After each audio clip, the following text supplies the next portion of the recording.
defensive end, number 65, Cole Skilling. At defensive tackle, number 64, Mason Owen. At nose guard, number 67, Isaiah Coon. At defensive end, number 52, Jaden Whitney. At linebacker, number 11, Lathan Troy. At linebacker, number 44, Connor Cotton. At linebacker, number 27, Austin Berkebile.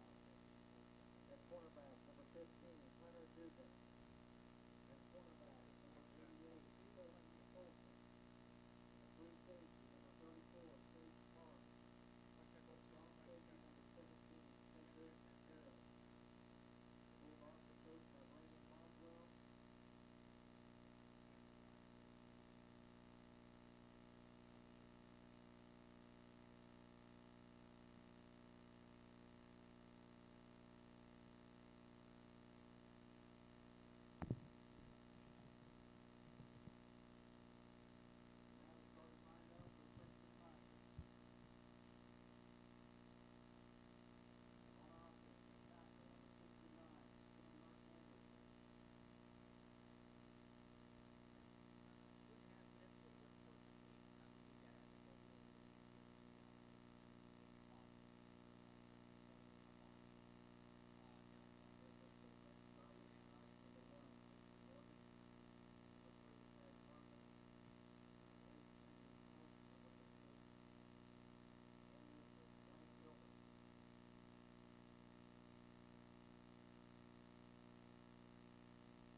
Yeah.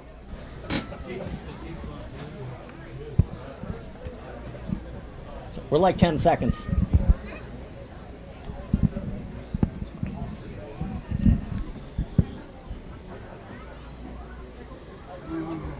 Maybe next time we see you.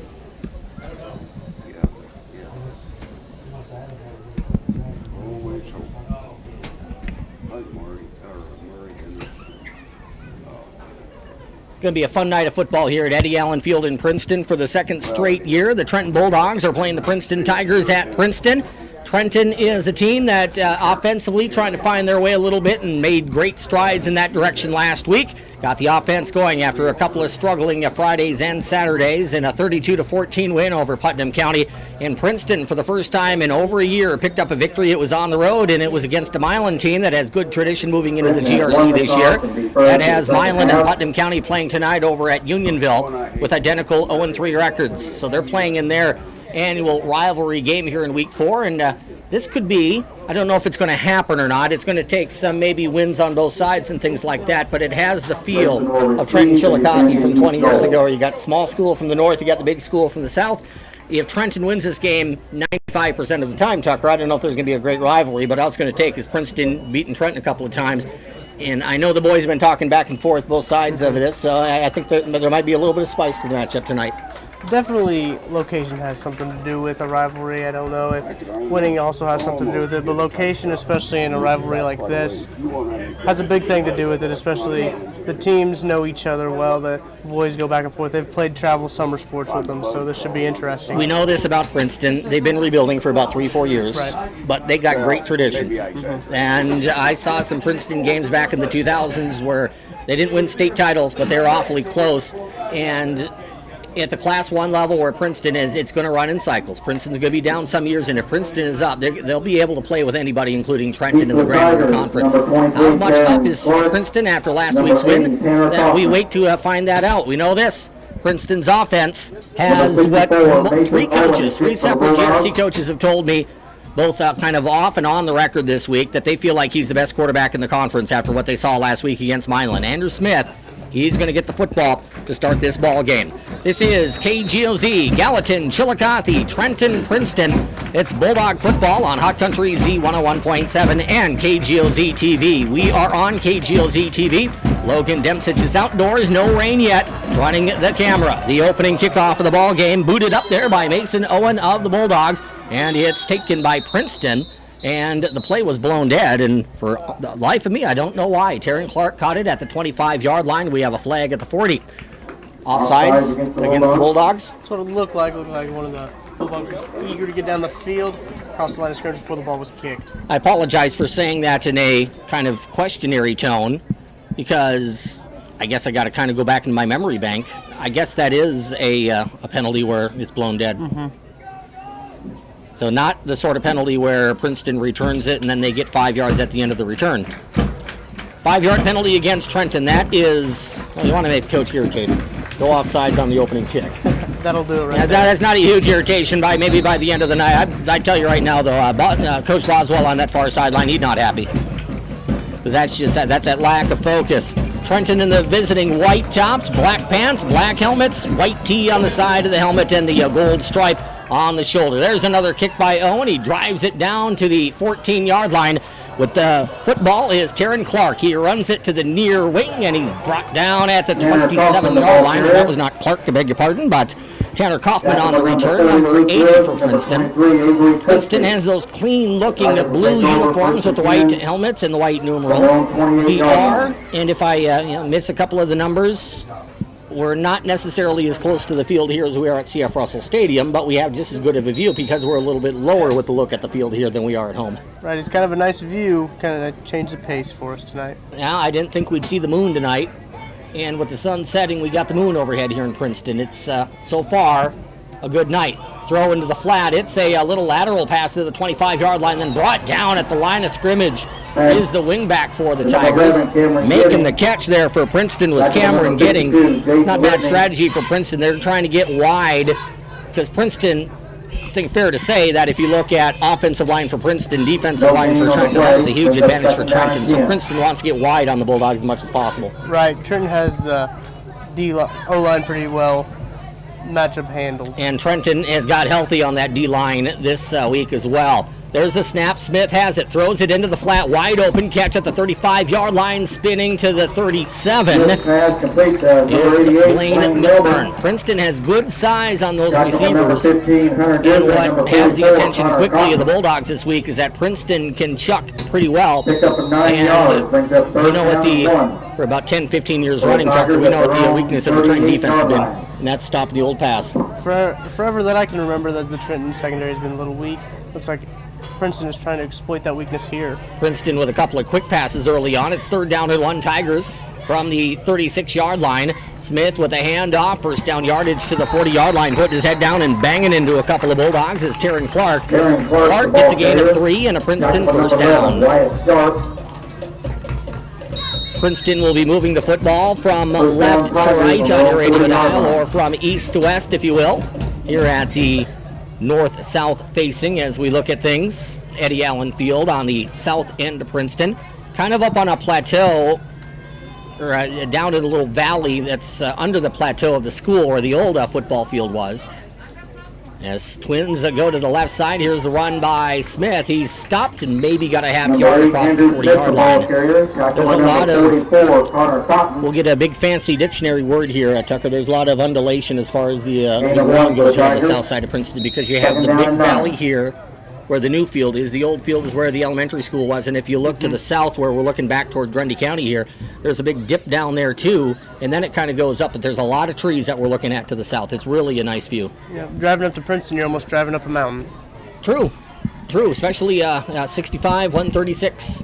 Second down and 9 for the Tigers. Smith with the football, looking screen. He's under pressure. He's going to be sacked. There it is. Coming in for the Bulldogs and bringing him down is Cole Schilling. As Schilling came in from the left side of the defensive line. I'm pretty sure on this. And I guess I'm sure enough to throw it out there, and if it's incorrect, it's incorrect. I think that's Schilling's first sack as a Bulldog.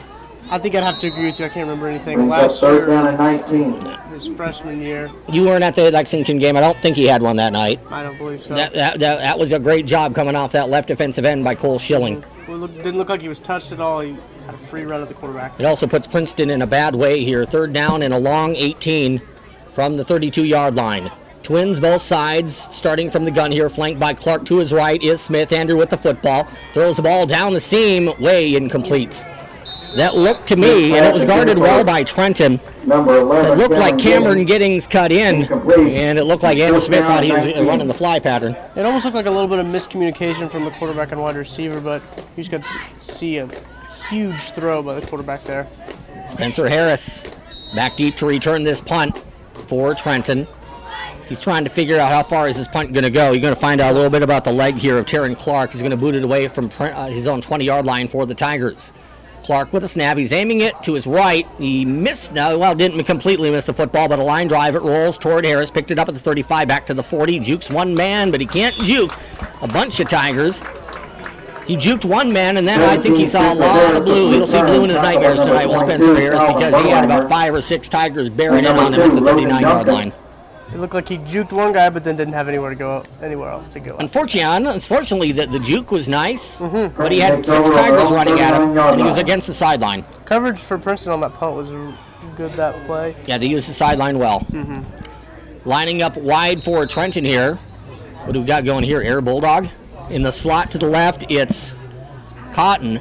Colston wide to the left. Pitch is going to go to Sibbett. He has room. He gets the corner at the 40. He's to midfield. Sibbett explodes into the secondary, and he's spun down at the Princeton 36-yard line. That's a gain of 25 yards for Matthew Sibbett. You can see where Trenton feels like they're going to win this game. Defensive line running the football. Princeton wants to try to win this game by probably trying to get some timely turnovers against Trenton's bigger offense, and then spreading out Trenton and trying to get their athletes in space. So that's going to be strategy against strategy in the ball game tonight. Lathan Croy, the starting quarterback for Trenton, under center. He has Twins to the left. The junior takes the football as Harris goes in motion. He hands it off to Berkey Bile. Hard running through the middle by Austin. He's across the 35, down close to the 33-yard line for a gain of, we'll call it 4. Number 88, Blaine Milburn, and number 54, this big matchup on the offensive line to the defensive line, look to Berkey Bile to get more carries up the middle than he usually has, because there's such a big mismatch up front. Princeton isn't a huge team, but they've really improved. Now, they're a year older, and they were really young, freshman and sophomore young last year. They've improved themselves in the weight room. So it's a team that's getting bigger. Still not where they need to be as far as that size and girth, but going in the right direction, so to speak, here for Big Blue. Second down and 6. Harris in motion going to the right. Keeper is Croy. He gets the middle, and he's down to the 23-yard line. We've seen Lathan do that where he's finding more success here, Tucker, when he reads the play and he keeps the football. That honestly looked like if he broke that last tackle, he would have had a free run at the end zone, so looked like an ankle-biter tackle on that one. Free safety got him, yeah. Otherwise, you're right. I think Lathan had the middle of the field open there. First and 10 from the 22-yard line. Motion man is Harris, and the keeper by Croy. Now he pitches out wide to Spencer. Flag on the play as Spencer's going to get the corner. He's to the 5-yard line. He's into the end zone for the touchdown. When they throw the flag in the offensive backfield, and it's right at the point, and I say this often, Tucker, you know this is an old offensive lineman. If that flag gets thrown right at that very moment that the running back kind of gets that break, that's a bad sign. Holding's just a natural part of the game. They almost teach you to hold anymore, but Don't admit that on the air too much, though. You got an old offensive line coach going to get mad at you. No, I know it. I better watch my back. So teach you what? But you're right. But, and you see this at major levels and NFL levels, you can do almost anything if you're inside the shoulder pads. Mm-hmm. Outside the shoulder pads, not so much. That's where the referees can see it. So I'll save you there. That's what you meant. Anything within the shoulders, according to Tucker, yeah, you get away with that all the time. Not on that one. Holding against the Bulldogs. 1st and 20. Croy rolls out to his left, under pressure, throws, intercepted by the Tigers. It's Hartley. Hartley to the 45 is the midfield. He cuts inside to the 47-yard line as Cash Hartley picked that ball off. We've seen that play where we mentioned the right-handed quarterback rolling to his left. That is a tough play to make. Croy tried to get that over the head of Hartley, and Cash picked it off. The Mercer native with a return to the 46-yard line, and that puts a little bit of a surge of energy into the Princeton faithful here at Eddie Allen Field. Like you said, Croy rolling to his left just didn't have enough power behind that throw to get it over his head, and Hartley, being the athlete that he is, jumped up and made the pick. Great play. Anybody who knows Mercer County, and we talk Mercer County because Hartley is a basketball player from Mercer, co-op here between Mercer and Princeton for football. That kid is an athlete. He comes from a family of athletes. 1st and 10, throw into the flat. Low, caught at the 47-yard line, ahead to the 40. Maybe even the 39 is the slot receiver, Blaine Milburn. So just as we saw in Princeton's first drive, Princeton is going to try to throw, and they're going to try to hit Trenton with quick throws into the flat.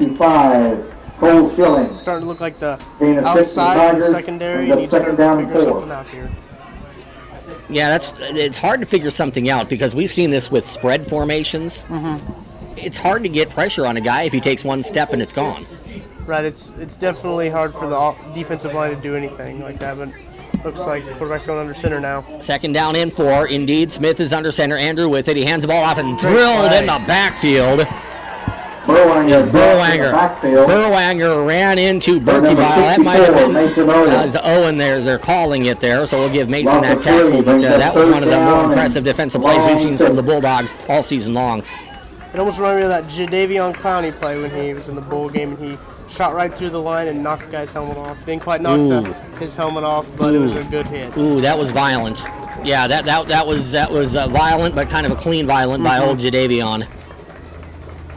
3rd and 6. Smith with time. Throws the ball. Almost intercepted, and it's caught close to the 1st down marker. It was almost a wrestle for the football between Blaine Milburn and coming up on that play for Trenton, I believe that was Hunter Dugan. And Hunter almost got that pick. It was a great effort by Dugan. I didn't actually see him until he didn't come into my view until the ball was almost right at him. If he had one more half step, I think he could have cut to his right inside the body and picked that off. Right, Milburn's just a little bit bigger than he is too. Bang, bang play. Yeah, that size for Princeton, receiver-wise, that's going to be a factor tonight. That was a big factor against Milan a week ago. From the gun, quick snap, and the punts by Smith. Not a pretty punt, but that is going to be on the not pretty punt, but very effective punt ledger for Andrew Smith of the Princeton Tigers. He boots it down to the Bulldog 10, and Princeton will take that all night long. Princeton would want touchdowns more than a punt, but if you do have to punt, putting the Bulldogs in a situation where Trenton has to go 90 yards for a touchdown is not bad if you're the home team. Looked like they wanted to try a little bit of coffin corner, so pin them deep, let their defense do what they do here. So 4:46 to go in the first quarter of play. No score between the Princeton Tigers and the Trenton Bulldogs. We're back in 30 seconds on Hot Country Z 101.7.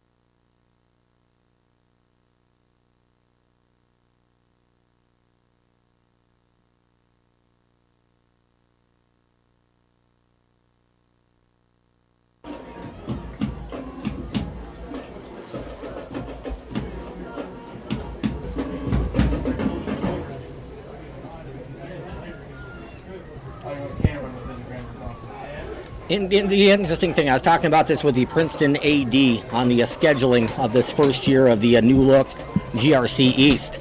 And maybe you realize this as well, Tucker. If you look at the 4 teams here in the East, in this area, you got Princeton, you got Putnam, you got Milan, you got Trenton. They're all playing each other these 3 weeks.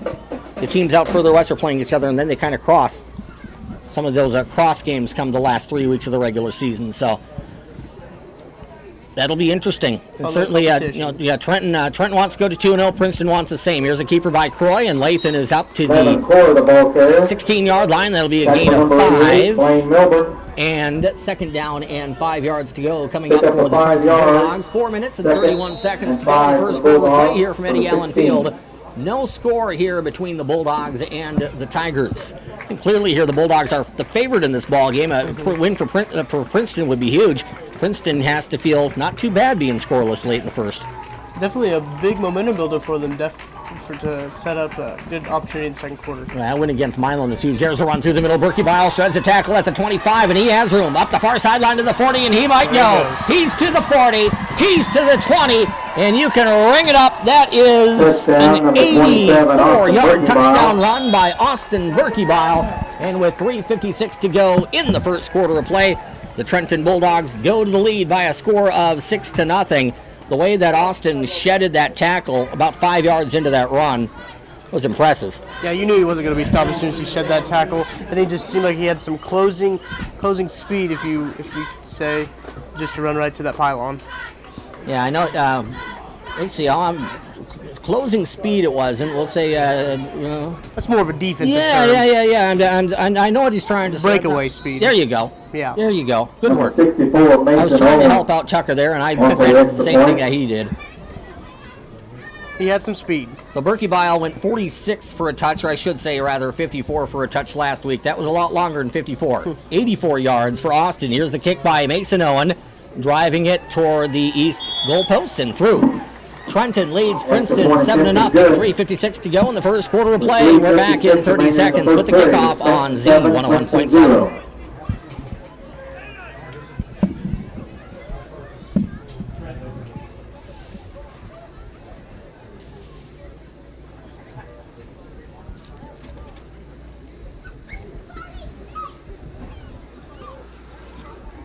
I think that was 84. I think that was from the 16-yard line. Mm-hmm. Yeah. Croy went from the 11 to the 16. Right.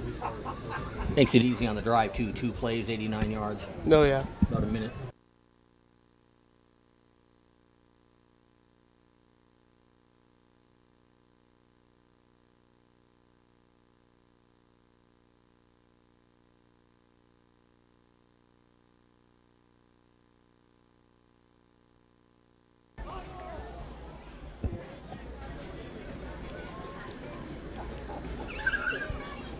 .84 yards, touchdown run there by Austin Berkey Bile.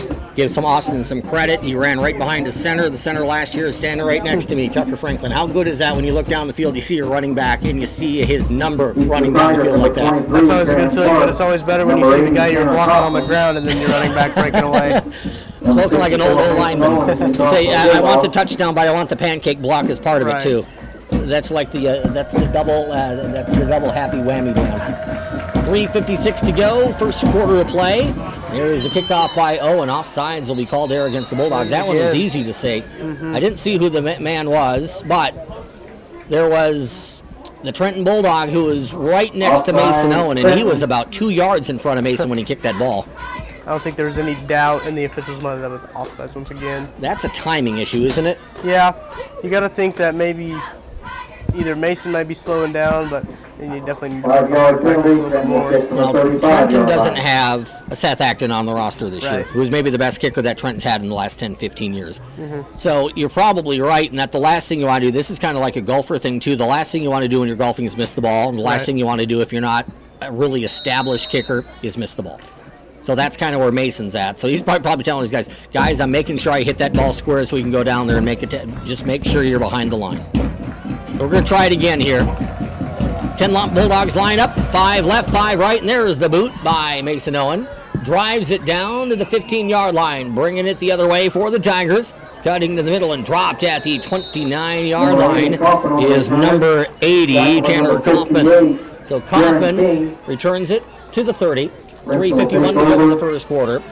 Not that a series of plays and the drive is big this early, Tucker, but you almost get the feeling after giving up the big play, this drive for Princeton is going to be pretty big for the Tigers. Right, momentum doesn't really care about time. It looks like it's a little bit on the Trenton sideline. You can see by the way that the guys are walking around, they got a little bit of swagger on their step. Princeton did win last week, but Princeton did not score in the second half. Milan kept Princeton within reach, but Princeton shut out Milan, which is a really good thing that Princeton took out of last week. But Princeton hadn't scored in a while. There's the direct snap to Andrew Smith. Puts his head down, runs it forward, ran into Mr. Cotton and Mr. Croy. And it's a gain of 3. Second down and 7 for Princeton with 3.5 minutes to go in the first quarter. Trenton up by a score of 7-0. Smith may be seeing those two guys a lot tonight. It's hard to keep Connor Cotton from your running back. He knows how to shed tackles. He knows how to find the football. He's a smart football player. 2nd and 7. Snap. Smith throws it into the flat, incomplete. Awfully close to being a backwards pass. Mason Owen was thinking the same thing I was. I thought it was a forward pass, but I was not 100% convinced. The ball bounced off the hands and the shoulder pad of Calvin Burwanger for an incomplete pass. When you're on defense, you're always thinking that, especially on a screen pass or a little flick out down the line of scrimmage is a loose ball, considered a fumble, so you're always going to jump on the ball. And how many times has Tucker heard this? You go until you hear the whistle. Too many times. And if I see you not going until the whistle, we're going to come over to the sideline. We're going to have a little discussion. And you're going to run till the whistle. And then you're going to have gassers on Monday. 3rd down and 7. Tucker don't want to think about gassers. It's a bad memory. Here's Smith. Looking downfield, nothing open. Flag on the play. Smith scrambles out of the pocket, and he's to the 40-yard line. It may be coming back. He's close to the first down if the play stands. As I mentioned earlier, right when Smith started to scramble and it looked like he might have some yardage, right at that very moment, that's where the flag threw. So you kind of know at that point that's why things opened up for him. Somebody was holding. Right, looked like the right tackle, Cole Schilling, got good pressure on the quarterback. Didn't know what to do, so he just reached out and grabbed his shoulder pads and held him back. Next week, Princeton at home to take on Putnam County. Trenton at home. Tucker Franklin's first homecoming as a Trenton alum. You got any big plans for homecoming next week? You know, I honestly forgot it was homecoming, so as of right now, I don't have any big plans. In other words, he's a new college student. He likes being at Northwest more than, which I don't blame him, really. They got themselves a good football team. No. 41-7. Yep. Over Washburn last night, and the Ichabods are not chopped liver. That's a decent football team. Northwest is number 1 in the country for a reason. But Tucker is not going to say he went there for his football team, is he? Let's hope not. Doesn't hurt, though. It's good for school pride. 2:45 to go in the first quarter. There's a fake handoff and the run. Smith keeps it, spins at the 20 to the 21-yard line. Whoa, pretty good 2nd, 3rd, 4th effort.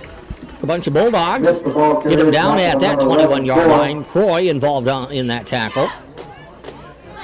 Princeton looked like they had some decent things going there, Tucker, but at this GRC Class 1, in Trenton's case, Class 2 level. And then this kind of goes for Mizzou on Saturdays, too. Right. Those holding penalties kill drives. Yeah, definitely. Any penalty kills a drive. Yep. 10 yards is just, that's hard to make up at this level. Trenton's a good defense, so Princeton really has to try to avoid those. There's a low punt, almost blocked. It hits at the 40. It's going to roll its way just across midfield to the 49-yard line. Much like, I know Tucker wasn't there for that game, but much like the Lexington game, which worked against Trenton because Lexington kept coming closer and closer and closer to getting a punt block, and then did. We've seen a couple of punts here from Princeton. Neither has really been exemplary looking, and Trenton's getting close. Mason Owen was definitely close on that one. It almost looked like he almost roughed the kicker there, and you don't want that to happen. That'll give him a first down. Yeah, if you're Princeton, you just want to get rid of the punt. If you can get 30, 35 yards without a return on a punt for Princeton, you'll take it. So 1st and 10 from the 49-yard line here for the Bulldogs with 2 minutes to go in the first quarter. Lathan Croy barking out the signals. And will he keep or will he not keep? He gives it to Berkebile. Looked like a traffic jam in the backfield. Burke spun off a couple of Tigers, and he got about the hardest yard that he'll earn all season long. Just across the 50. That'd be a generous 2, right? That's what I'll call it. It was at the 49, and it's just about a half yard across the 50, so it's a yard and a half, and Tucker's going to round up. Yep. That's the way they teach it in math class. So we'll go 2nd and a long 8 to go here for the Bulldogs, who move the ball from right to left on your radio dial. 1:23 to go in the opening quarter of play. 7-0 at Trenton. Croy handoff. Berkey Bile spins off a tackle at 45-yard line. Good leg drive. He's going to be close to the first down. For all intents and purposes there, Tucker, Berkey Bile should have been stopped at the line of scrimmage, but he would not go down. He ran right through that tackle. Looked like there was a little hole in the offensive line there that a D lineman might have even been a linebacker come through and wrapped Burke up in the backfield, but Burke's strong legs just powered right through. You learn this lesson pretty quickly against Berkey Bile, who runs harder than he might look, because he doesn't look like a big bruising back, but he runs that way. You better not tackle him high. He'll make you pay for it. You get that low, because if you tackle him high, it turns into a wrestling match, and Berkey won that wrestling match. 3rd down and 1. Motion man is White. He'll get the pitch coming to the left. He turns the corner, and he's going to get the first down, but not without taking a shot in the thigh. Cash Hartley came up and gave him a good strike right in the left thigh. I think it's going to be the first down, but it might have been a little early in saying so. I can't believe they're not going to measure that. I don't know if that was the best spot I've ever seen either. I don't know about that. It looked like the ball crossed, but I thought the ball was closer to the 40 than the 41. The ball is squarely on the 41, so it's going to be 4th down and less than a half yard. Trenton might think about it. We're down to 4 seconds to go here in the quarter. Motion man is Harris, and Trenton will let the clock run dry. So Trenton will be staring at 4th down and a half yard as we start the second quarter. Quarter 1, it's Bulldogs 7, Tigers no score. We're back to Eddie Allen Field in a minute on Z101.7.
That old camera I had, they were always having me watch it.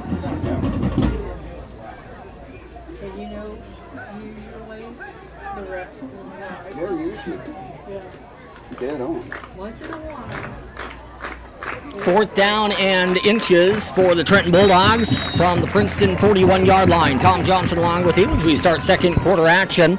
Big play in this ball game. Princeton wants to stop, and exactly what Tucker thought the Bulldogs might go to. Simplest play in the book. Get behind your center and sneak it. Lathan Croy, good-sized kid, able to get 4 yards on the quarterback sneak all the way to the 37-yard line. 1st and 10 for the Trenton Bulldogs. He looked like an extra down lineman there to put right on top of the center, but Mason had no problem moving him out of the way for room for Croy to run. Great run. You feel like Trenton might look for that shot toward the end zone here from about the 35-yard line, or do you think that they're going to just kind of continue to establish that ground game? I think they got to keep it on the ground here. They've had good success. I agree with you. I'd be tempted to take that shot, but Trenton looks like they can get some things done on the ground tonight. Ooh, never mind. Here comes a shot. It's low, and it's off the hands of Colston. I don't know if that was a shot necessarily on a slant pattern, but certainly Trenton saw something that they could take advantage of there. It was a catchable ball.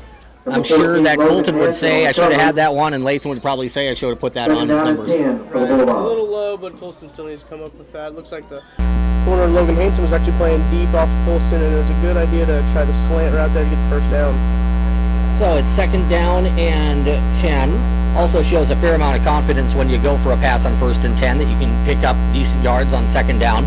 Croy ducks under center. Trenton in the double wing as Harris goes in motion. Croy keeps. He's around left end. He pitches out wide to Harris. And that was played wonderfully by the Princeton Tigers.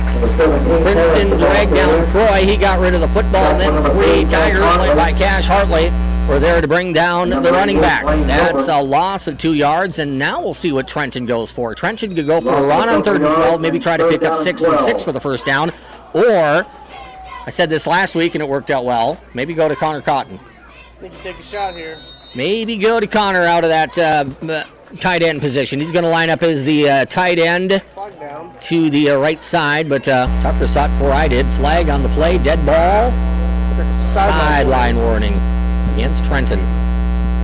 That's a warning and not a flag, I believe. That's one of those, do it once, we'll give you a warning, do it twice, you're getting 5. Warning against Trenton. Kind of the same deal as getting pulled over by the cops. I'm going to give you a warning this time. Next time I'm not going to be so kind. Timeout on the field, 10:56 to go in the second quarter. Trenton's trying to figure out how to work a 3rd down and 12. It's Bulldogs 7, Tigers nothing. We're back to Princeton in 30 seconds on Hot Country Z 101.7.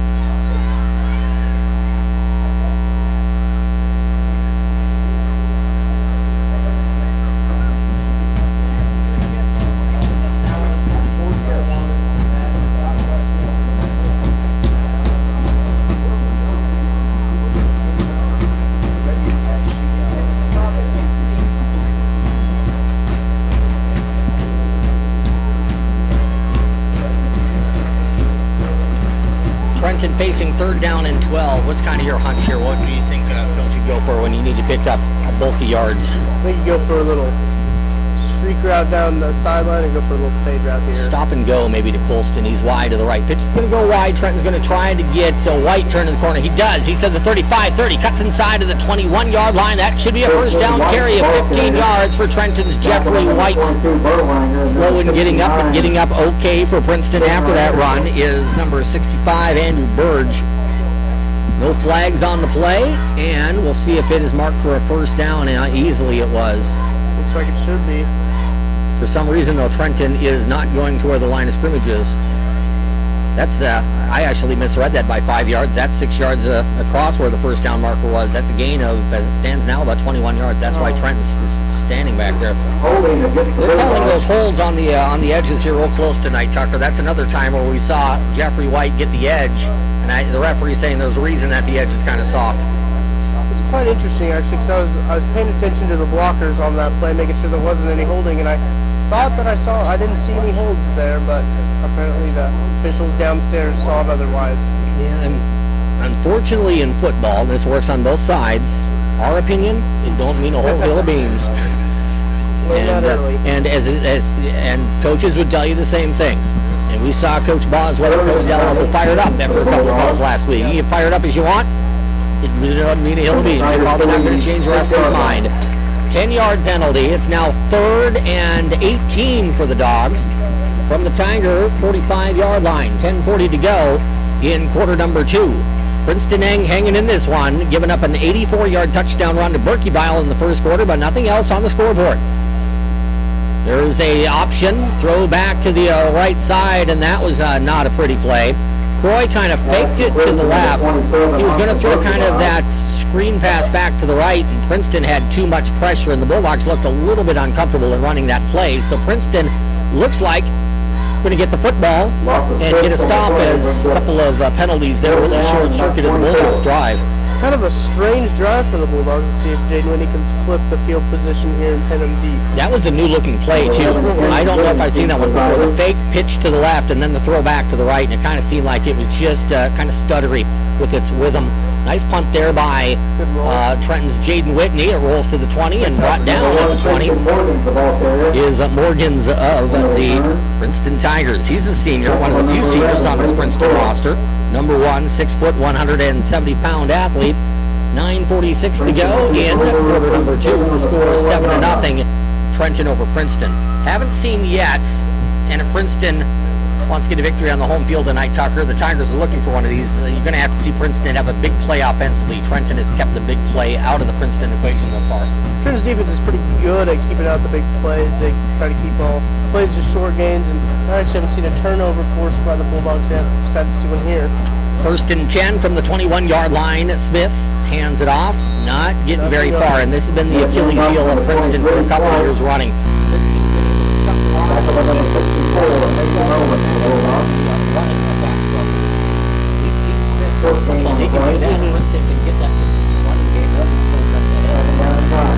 Well, a lot of the times you can see teams using the passing game to set the run game, but hasn't looked like much of that has happened here for the Tigers.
Referee on the far sideline has as good of a look as anybody.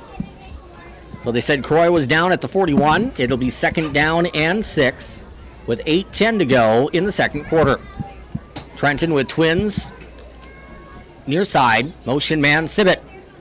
Hand off Berkey Bile. He's across the Princeton 35 and gets a first down to the Tiger 34-yard line. I get the feeling here, and maybe it's just looking at this last run for Trenton, but Trenton just might go back to feeling like Trenton's offensive line is bigger and more physical than Princeton's defensive line, and we just might see run Bulldog here. Well, I think give it to Berkey Bile, right? I think you'd have to do it here. It's been working all night. You're trying to do something fancy. Maybe as much as anything is trying to set the attitude. Right. Tough physical up front. Motion man here is White. Keeper by Croy. Ooh. Faked it to Berkey Bile. You heard the ooh from Tucker. That was Lathan taking a hit right to the shoulder pad at the 30-yard line. Gain of 4. Looked like one of those hits as Croy was going down. He was getting hit from the other way.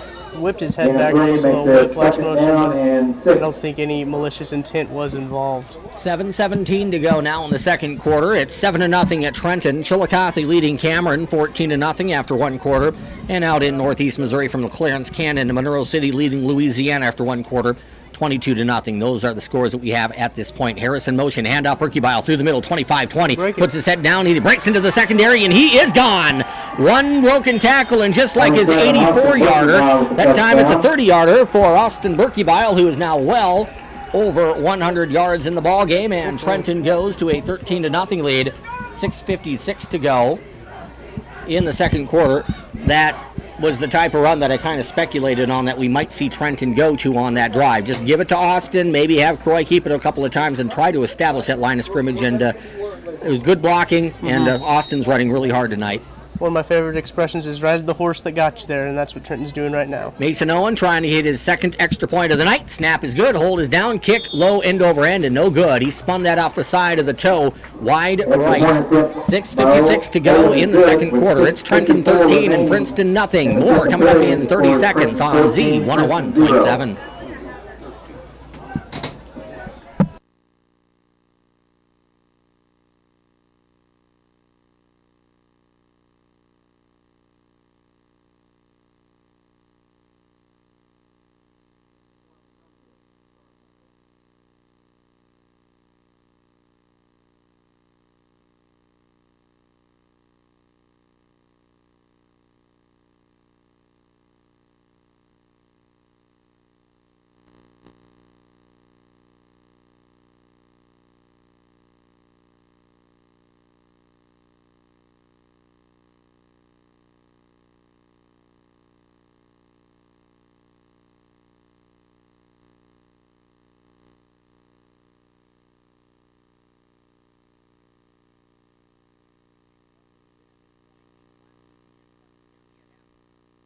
Lead. The next score is really critical. If it's Princeton, we've got a ball game. If it's Trenton, Princeton's in a bad way, down 3 scores.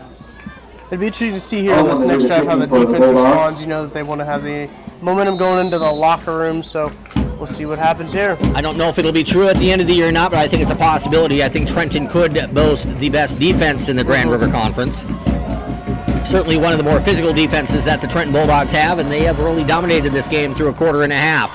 14-0 at Bulldogs as the ball is driven down to the 5-yard line and taken on the run by Tanner Kaufman. He's up the far sideline, gets a block to the 25-yard line.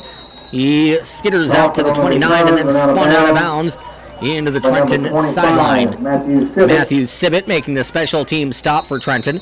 We've seen Matthew play a lot on special teams, a lot on offense. He's only a sophomore, so he has a great future in this program. Water break here from Eddie Allen Field. 6:50 to go in the second quarter. It's 13-0 Bulldogs. We're back in 30 seconds on Hot Country Z101.7. So I'm noticing here when I'm looking at these numbers, if they stick at 99.99, you probably have the option of raising this 12 number. Yeah. Which, if you go higher with it, this thing works harder to stay online. But you also sound cleaner on the air. Right. My concern is if you try doing that too much and it just decides no.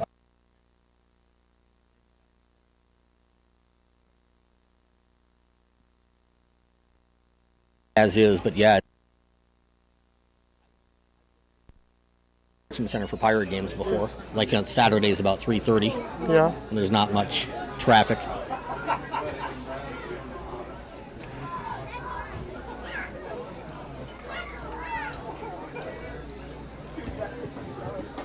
It's been an Austin Berkey Bile sort of ball game here as Tom Johnson back with you from Eddie Allen Field, joined by Tucker Franklin. We are live on KGOZ TV. Videographer is outside, and so far outside is working well. We got some clouds moving in from the west. I'm trying to see the difference here between clouds and rain clouds. I know there's rain clouds out there, but so far we had a gust front come through before the game, and it was a dry gust front. The rain went to Putnam County, so we've lucked out so far. 1st and 10, Tigers down by 13. There's the snap and the run. Quarterback keeper for a gain of 9. I believe that was Smith, and it was. Connor Cotton making the tackle, but Smith close to the first down. He gets 10 and got a pretty good spot. Looks like they may give it to him here. Yeah. We've We've seen some spots for Trenton that have had me scratching my head, and there's a pretty good spot for Princeton. I kind of felt like there, if they call him where his knees are down, it's at the 37, but they gave him the forward lean, and he got 10 and a first down. 6:30 to go in the second quarter. 13-0 at Trenton with the lead. Princeton with an elusive first down. 1st and 10, Tigers moving from right to left on your dial from the 39-yard line. The handoff to the right side and trying to gauge or gouge out a little bit of yards and not getting much was Calvin Burwanger. He gets 3. Trenton's D-line did a great job of extending the line of scrimmage out towards their sideline and actually stopping the power play you see on Madden all the time. They stopped that. Where I think Trenton would really dominate this conference defensively is you got Kuhn in the middle. Cole Little got some playing time, and he's going to be effective. You got Braun Hirsch, and then you got Owen, and you got the stud sophomore, Jaden Whitney. That's to me, that could be a devastating combination of speed and size. That's really difficult to deal with for the teams in this conference. We'll see how it goes as Princeton tried the trap play and then the run back to the middle. Getting a gain of 2 there for the Tigers. And it'll be 3rd down and 4. This is a really big 3rd down play here for both sides. Big stand here for the Bulldogs. Could mean they get the ball back close to their 20 or 30-yard line. A first down for Princeton will give them some momentum going into the next first down. Missouri Tigers will host Eastern Michigan. I believe it's a night game tomorrow night. 6:30 sounds right. KTTN 92.3 pregame, 4:30. Mike Kelly with the pregame from Furrowfield. Here's the keeper by Smith. Can he get the first down? No. He tried to juke Spencer Harris at Trenton, put his shoulder down and got close to the first down marker. Well, this is going to test the mettle of the young 24-year head coach who is fresh from an assistant job down at Bolivar here, Tucker, and Thomas Hopper. He's looking for a way to get his offense some confidence, and this is a gutsy 4th and 2 if he goes for it. Wouldn't be surprised if you see another quick kick like they did earlier. There's nobody in position to quick kick, though. Under center here, the Princeton Tigers are going to go for it. 4th and a little bit under 2 from the 47-yard line. Maybe trying to draw Trenton offside is Smith. Now he backs off the line of scrimmage, and he calls timeout. It's not a bad option. That's a pretty heady play by the young coach. You're not, you're rolling the dice a little bit, but you're not snapping the ball. Now Princeton will discuss it some more. 4:16 to go in the second quarter. 13-0 Trenton. We're back in 30 seconds on Z101.7 Sports.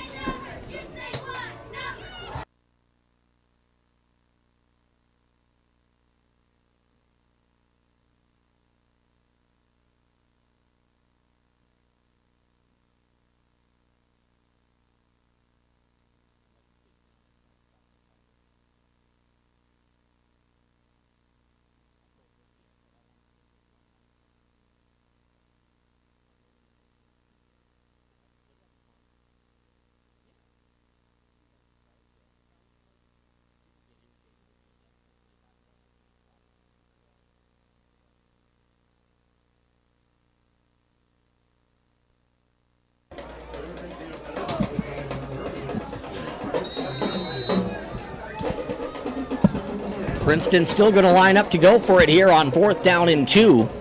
So we'll see if Princeton lines up to go for it. Eventually, you have to go for it, right? You'd think so. Otherwise, you're going to take a delay a game or something. Here we go. 4th and 2. Handoff through the middle, and I don't know if he got there. I think it was Clark, and it's going to be really close. Kind of like I've been saying tonight, I feel like Princeton, and maybe it's a home field thing, I'm not sure. I think Princeton feels like they've been getting the benefit of the doubt on spots, and Trenton maybe not so much. But that Tucker, that's... Let me see here. I got the referee's head blocking my view. Looks like they're going to bring out the sticks. They got to. This is too big of a play here to not bring out the sticks. That ball is right at the marker. Looked like forward progress was actually stopped a little short of the first down from where I see it. I thought so too. This is literally going to be the tip of the football. It's going to be a generous Either the tip of the spot. football is going to go Princeton's way or Trenton's way. Defense for Trenton watching, offense for Princeton watching. The ball is about 48.5-yard line. Stretch out the chains. They didn't get there. First down, Bulldogs.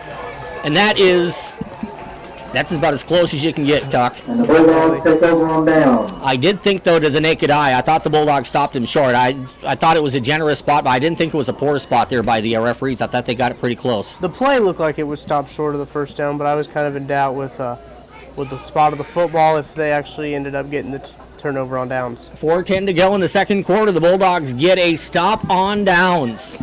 I believe that was Taryn Clark of Princeton got 2, but he needed about 2 and an oomph. Didn't get the oomph. As Trenton lines up in the double wing, Harris in motion. He'll go out wide left, gets the pitch from Croy. Looking for his blocks, and he has it. He turns back to the inside, and he got whacked. That is the Princeton defense coming up and laying some wood on Spencer Harris. Taryn Clark got easily the best hit of the night for Princeton. They stopped Spencer Harris cold for no gain. Harris was definitely not expecting that hit. He cut back right into a charging Clark, who brought him down to the turf pretty easily. That's actually a play, and I say this in all seriousness. If you're the coaching staff and you see Spencer Harris take a hit like that, you have to take his hand and say, that's why you hold on to the football. Definitely.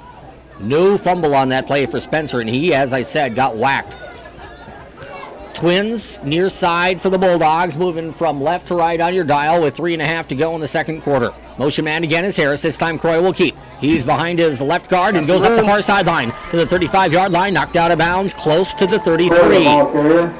Croy again reading that option well. As Lathan picks up 16. I can admit there to coming about a half second away before I stop myself from saying Wes. Wes, I may do that a time or two with your boy. If you do, don't hold it against me. I thought, wait a minute, I've said Wes Croy for 14 years. That is not Wes.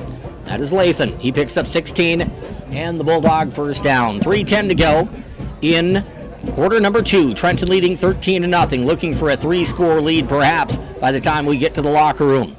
Power left side of the formation, handoff Berkey Bile. He goes right behind his center, and he gets hard 2 yards. Trenton has always had that guy. Last year, maybe a little bit more explosive with the legs of Colton Neff. That was Colton Neff's job last year. Run right behind Tucker Franklin, right? That's what we like to think up here anyway. No, at least I recall seeing number 33 got a lot of dive plays last year. That was one of our favorites. Inside veer is what it was. We run in midline. Second down and 8. 2:20 to go in the half. Bulldogs up 13 on the move. Off the reverse, the handoff goes to Harris. Cuts it inside across the 30 to the 26-yard line. He might be about a half yard short of the first down. That was misdirection on that play, Tucker, and that's one of the staples of this Trenton offense. Looked like a little trap. Looked like they pulled a guard, maybe even a tackle they pulled there. Croy rolled out and handed the ball to the Spencer Harris, who was in motion. He ran out of the gap that was formed by the trap. It looked like it was a little bit slow in developing, but the hole was there, which is a great credit to the offensive line. Right. And it took a little bit to get through, but they got through and got 7. Third down and a half yard here for the Bulldogs, just outside the 25-yard line. Croy sends Harris in motion, and he hands off. Or did he not hand it off? If he didn't, that's bad, because Lathan had the football and he got tripped up in the backfield. He might have tripped over a Tiger. He might have tripped over his own feet. Probably should have handed that off to Austin. But Princeton will take the break.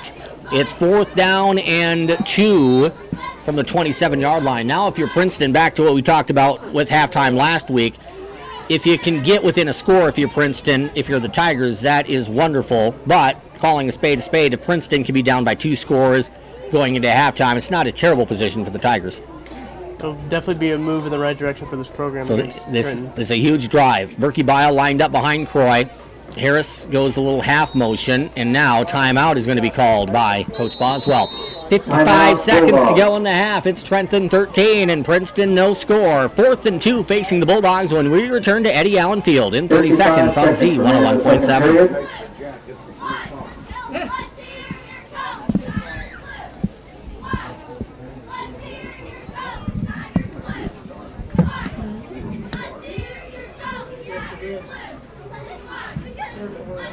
Right, and I think it's just lights came on.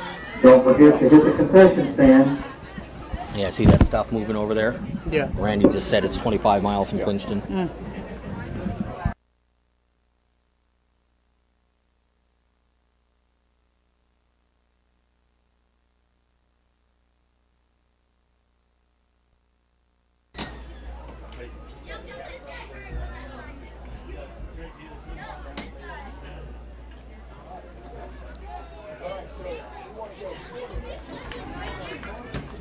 13-0, Trenton with the advantage. 4th down and 2 for the Bulldogs from the 27-yard line. What will Coach Dalrymple and Coach Boswell come up with here? Their play calling has been pretty good in these crucial 3rd and 4th down situations tonight. Double wing set.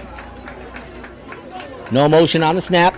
Keeper Croy fooled the Princeton defense across the 20 and down to the 17-yard line. Well, that feels good if you're Lathan Croy. When you can get the defense to bite on your running back like that, and you fool them by keeping the football. That is the idea there of the triple option. It's a perfectly run option play. Perfect read, actually, by Croy on that play. They actually sent linebackers to the middle, and there's no one else around there except the safeties to get Croy.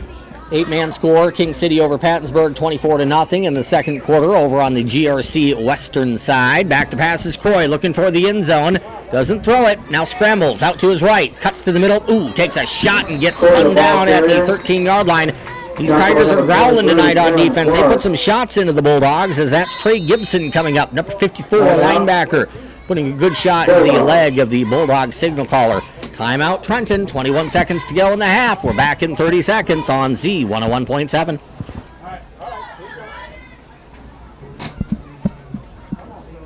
Do you know how many times I've left? Hey, Logan.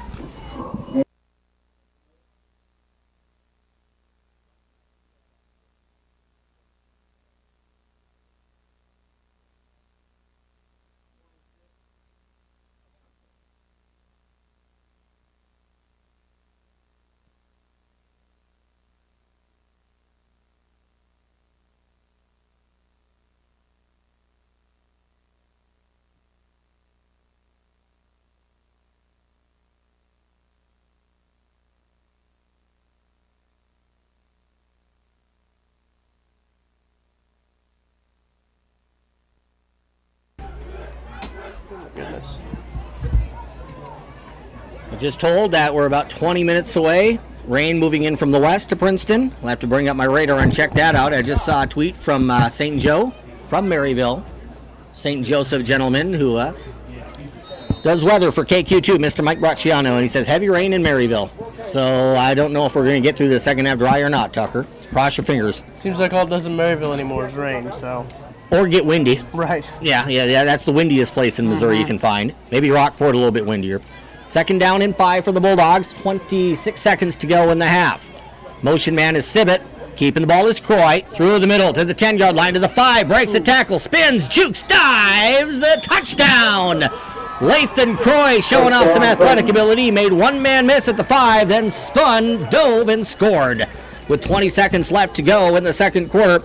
A Lathan Croy touchdown run of 9 yards has Trenton up 19-0. That is a big third touchdown of the half. As we mentioned earlier in the second quarter, it doesn't end the chances of a Princeton upset tonight, but it's now a hard road back for the Tigers. Yeah, there's actually a good play by Croy. I thought he was going to be down before the goal line, but he seemed to sneak his way across. Good balance. He stayed on his feet as he kind of lost his balance after the spin. Trenton's going for 2. Croy keeps, and he's in. Princeton bit on the dive, and Croy burned the Tigers. Lathan gets the touchdown. He gets the 2, and Trenton's up 21-0. 20 ticks to go in the second quarter. Back in 30 seconds on Z101.7. Was that 9 touchdown run? I was guessing. Do you know? The ball was marked.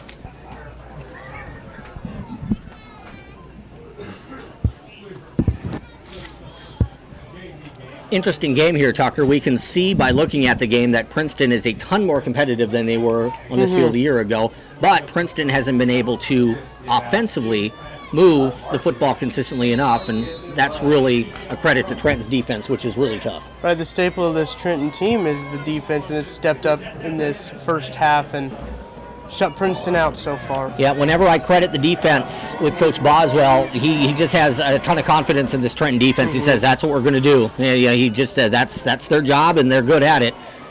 As the kickoff goes down to Princeton's Taryn Clark, he's back across the 25 to the 26-yard line. Looked like he went down a tad awkwardly, like his leg was weird or something like that, but he's okay. He had his momentum stopped swiftly and brought down to the turf at the 27-yard line. 14 seconds to go in the second quarter. Let's see if Princeton tries to take a shot downfield here, get a score and a little bit of momentum going into the locker room. I would almost be afraid here if I were Princeton. You're not going to get the ball to the end zone. Hook and ladder, maybe you can get a guy in space. I would be honestly afraid if I'm Princeton of having the ball picked off and returned about 70 for a touch. Andrew Smith's got himself a cannon, though, so I wouldn't be surprised if that's he takes true. a shot. That's true. That might be the bottom line. I don't know if that cannon's going to get it 73 yards. The ball's at the 27, but we'll see. Princeton at least is going to line up double wide. And a timeout called by Princeton. We'll take another one. 21-0. Trenton with the lead. We're back in 30 seconds on Z101.7.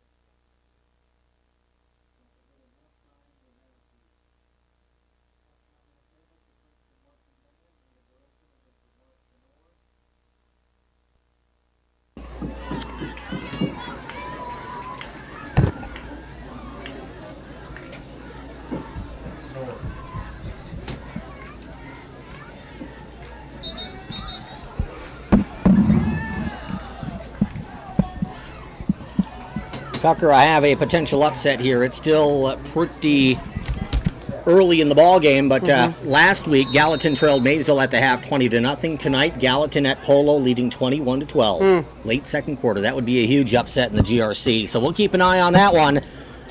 21-12. Gallatin just scored and took a 9-point lead at Polo. Here's Smith. He's going to roll to his right. Pressure's coming, and he got rid of the football. No, he did not. Beg your pardon. He faked me out. He's going to roll back to his left.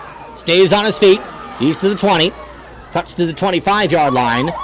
And he's to the 27. So Tucker said, well, Smith has a gun, so they might go out there and throw the ball. He has some scrambling ability, too. It was interesting because they were pretty good defense and there was nobody out there on the left side. And Smith saw the same thing that everybody else did, and he tried to run down to that left side, but there was just nothing there. So I've been getting messages here that rain is within, 10 to 15 miles of Princeton. I don't know if there's lightning involved. We'll check that out. It's cooled off here, though, since 5 o'clock, so I don't know if lightning's going to be an issue, but we'll check radar and see what it shows. And I know got Randall Mann sending me texts and messages and those things, so whatever we can figure out at halftime, we'll figure out. We know we have a halftime show coming up. 21-0, the Trenton Bulldogs with the lead over the Princeton Tigers at the break. We'll be back here to Princeton in 2 minutes on Hot Country Z101.7.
The break, 21-0. Trenton Bulldogs with the lead over the Princeton Tigers. Trenton able to get 2 touchdown runs from Austin Berkebile, one with 4 minutes to go in this first quarter, 84 yards on that jaunt. Second with 6:50 to go in the second quarter. That was a 30-yard run. The extra point kick by Mason Owen on first try worked. Second try wide right. Then late in the half, Trenton really got the triple option working, and Lathan Croy on a 15-yard dive, spin, and leap into the end zone. Got a touchdown run. He also did the same on the 2-point conversion. Faked the ball to Berkebile, and he kept it. And with 20 seconds left to go in the second quarter, Trenton led 21-0, and that's where the score sits right now. Tucker Franklin doing his best to keep the individual stats. What does it look like? I know Mr. Berkebile's over 100 on the ground. Yeah, he's up to... The Tigers are now for 4 Trenton Bulldogs. 36 yards in the first half. Calvin Burwanger up to only 3 yards. Andrew Smith totaling a net of 23 yards. So not much offense for the Princeton Tigers. And Trenton seems to be getting a lot on the ground with Berkebile with 136 yards total. I'll tally up the passing stats real quick. Let's send it back to Tom. Princeton makes those passing stats a little bit more challenging for Tuck. He looked at me in the first quarter. He says, I'm keeping up with the Princeton passing stats, but there's a lot of things to write down after each pass. You got incompletion and completion and yards for quarterback and yards for receivers. So doing what we can. So I'm going to check radar here as long as it's handy, and we'll kind of see what's going on there. It looks like we do have, and I'm going to say that these are thunderstorms and not just rain showers. We have a couple of kind of light sprinkles here. Southwest and west of Princeton, nothing too serious. In southwest, Mercer, and the northwest, Grundy County.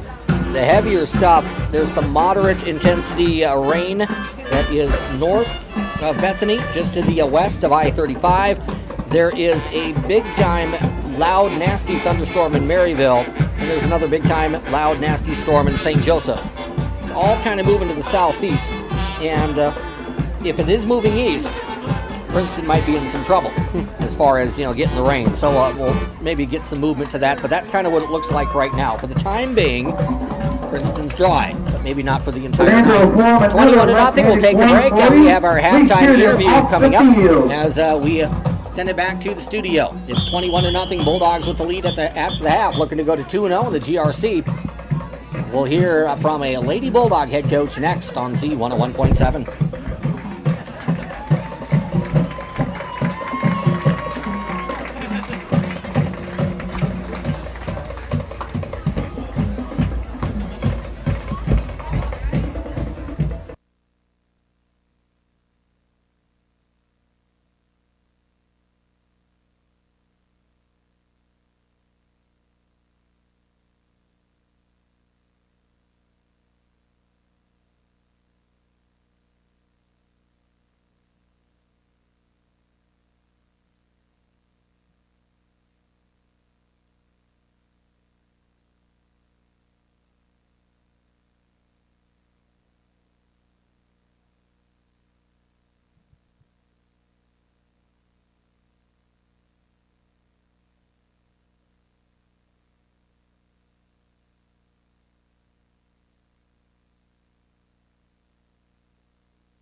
They usually reset that clock for 3, I believe, after it runs dry, and it's down to about 35 seconds. Let's get you some score updates. Maysville beat South Harrison tonight in the GRC 48-14. I don't know how well you know Mark Cole, the coach over at Maysville, longtime coach of Gallatin at Savannah. He's been successful everywhere he's went, and that's win number 100 for the coach tonight. We will see Maysville at Trenton for week number 8. It'll be a big matchup. There is a potential upset brewing in the GRC tonight. Gallatin, last check, leading 21-12 over Polo at Polo. That was late in the second quarter. Lightning delay at Mid-Buchanan. That's where we saw on radar. We saw a big storm over Maryville, and we saw a big storm over St. Joseph, or at least east of St. Joseph, kind of hooking down toward Fawcett. So Penny, the Hornets, and Mid-Buchanan, they're in a lightning delay. I guess they already reset the clock for 3 minutes, which I kind of like. If we got rain on Princeton's doorstep, and I don't think it's lightning per se, but it is rain, let's get this baby on the road. And it is raining, apparently. Okay.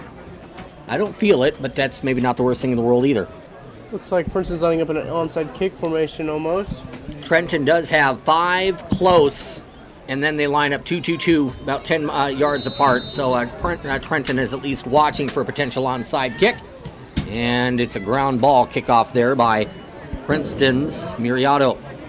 Bringing the ball the other way is Matthew Sibbett.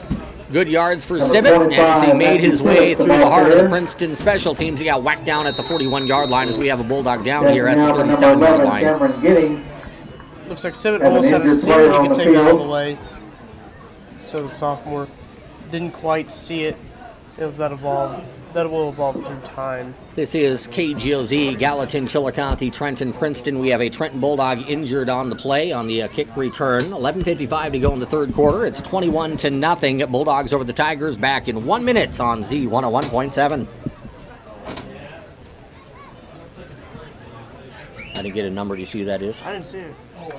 23. Avery Cooksey.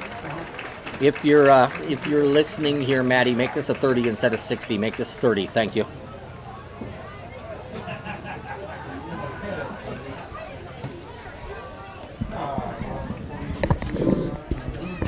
Trenton ball first and 10 on their own 42-yard line.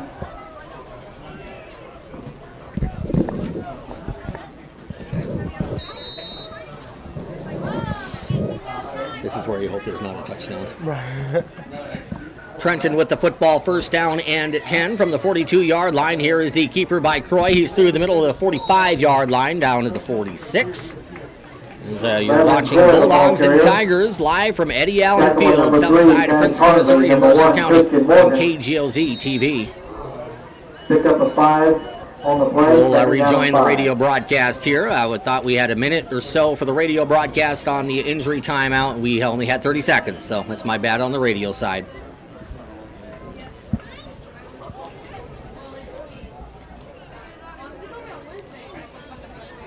Here's the handoff through the middle for the Bulldogs. Berkey Bile close to the first down. I think with some extra effort there, Tuck, I think he spun his way and got just an extra half yard, and I think he's going to get a good spot here in the first down. Looks like they're signaling for the change to be moved. Great effort by Berkey Bile. They are. Trenton up 21-0 with 11:13 to go in the third quarter. We're seeing, at least right now, sprinkles at Princeton. Nothing heavy. I'm kind of looking at the lights, and I'm not seeing anything real obvious as far as rain goes. You can see a couple umbrellas being pulled out down there. That's usually a pretty good sign that something's falling from the sky. First and 10 Bulldogs moving from right to left on your radio dial. Croy sends Harris in motion, and he keeps around the right end, and he's going to be stopped for minimal yardage as he had one of the Tigers ripping at his jersey from behind as he tried to turn that corner. He had been there. Tackle number 88, Blaine Milburn. Taff in the area and Blaine Milburn in the area. Milburn, Princeton native, Taff, Mercer Cardinal during basketball season. So you got Taff and you got Milburn. That's a gain of 3 by Croy. It'll be second down and 7 with 10:20 to go in quarter number 3 here from Eddie Allen. On the sideline for the Tigers, warming up the arm.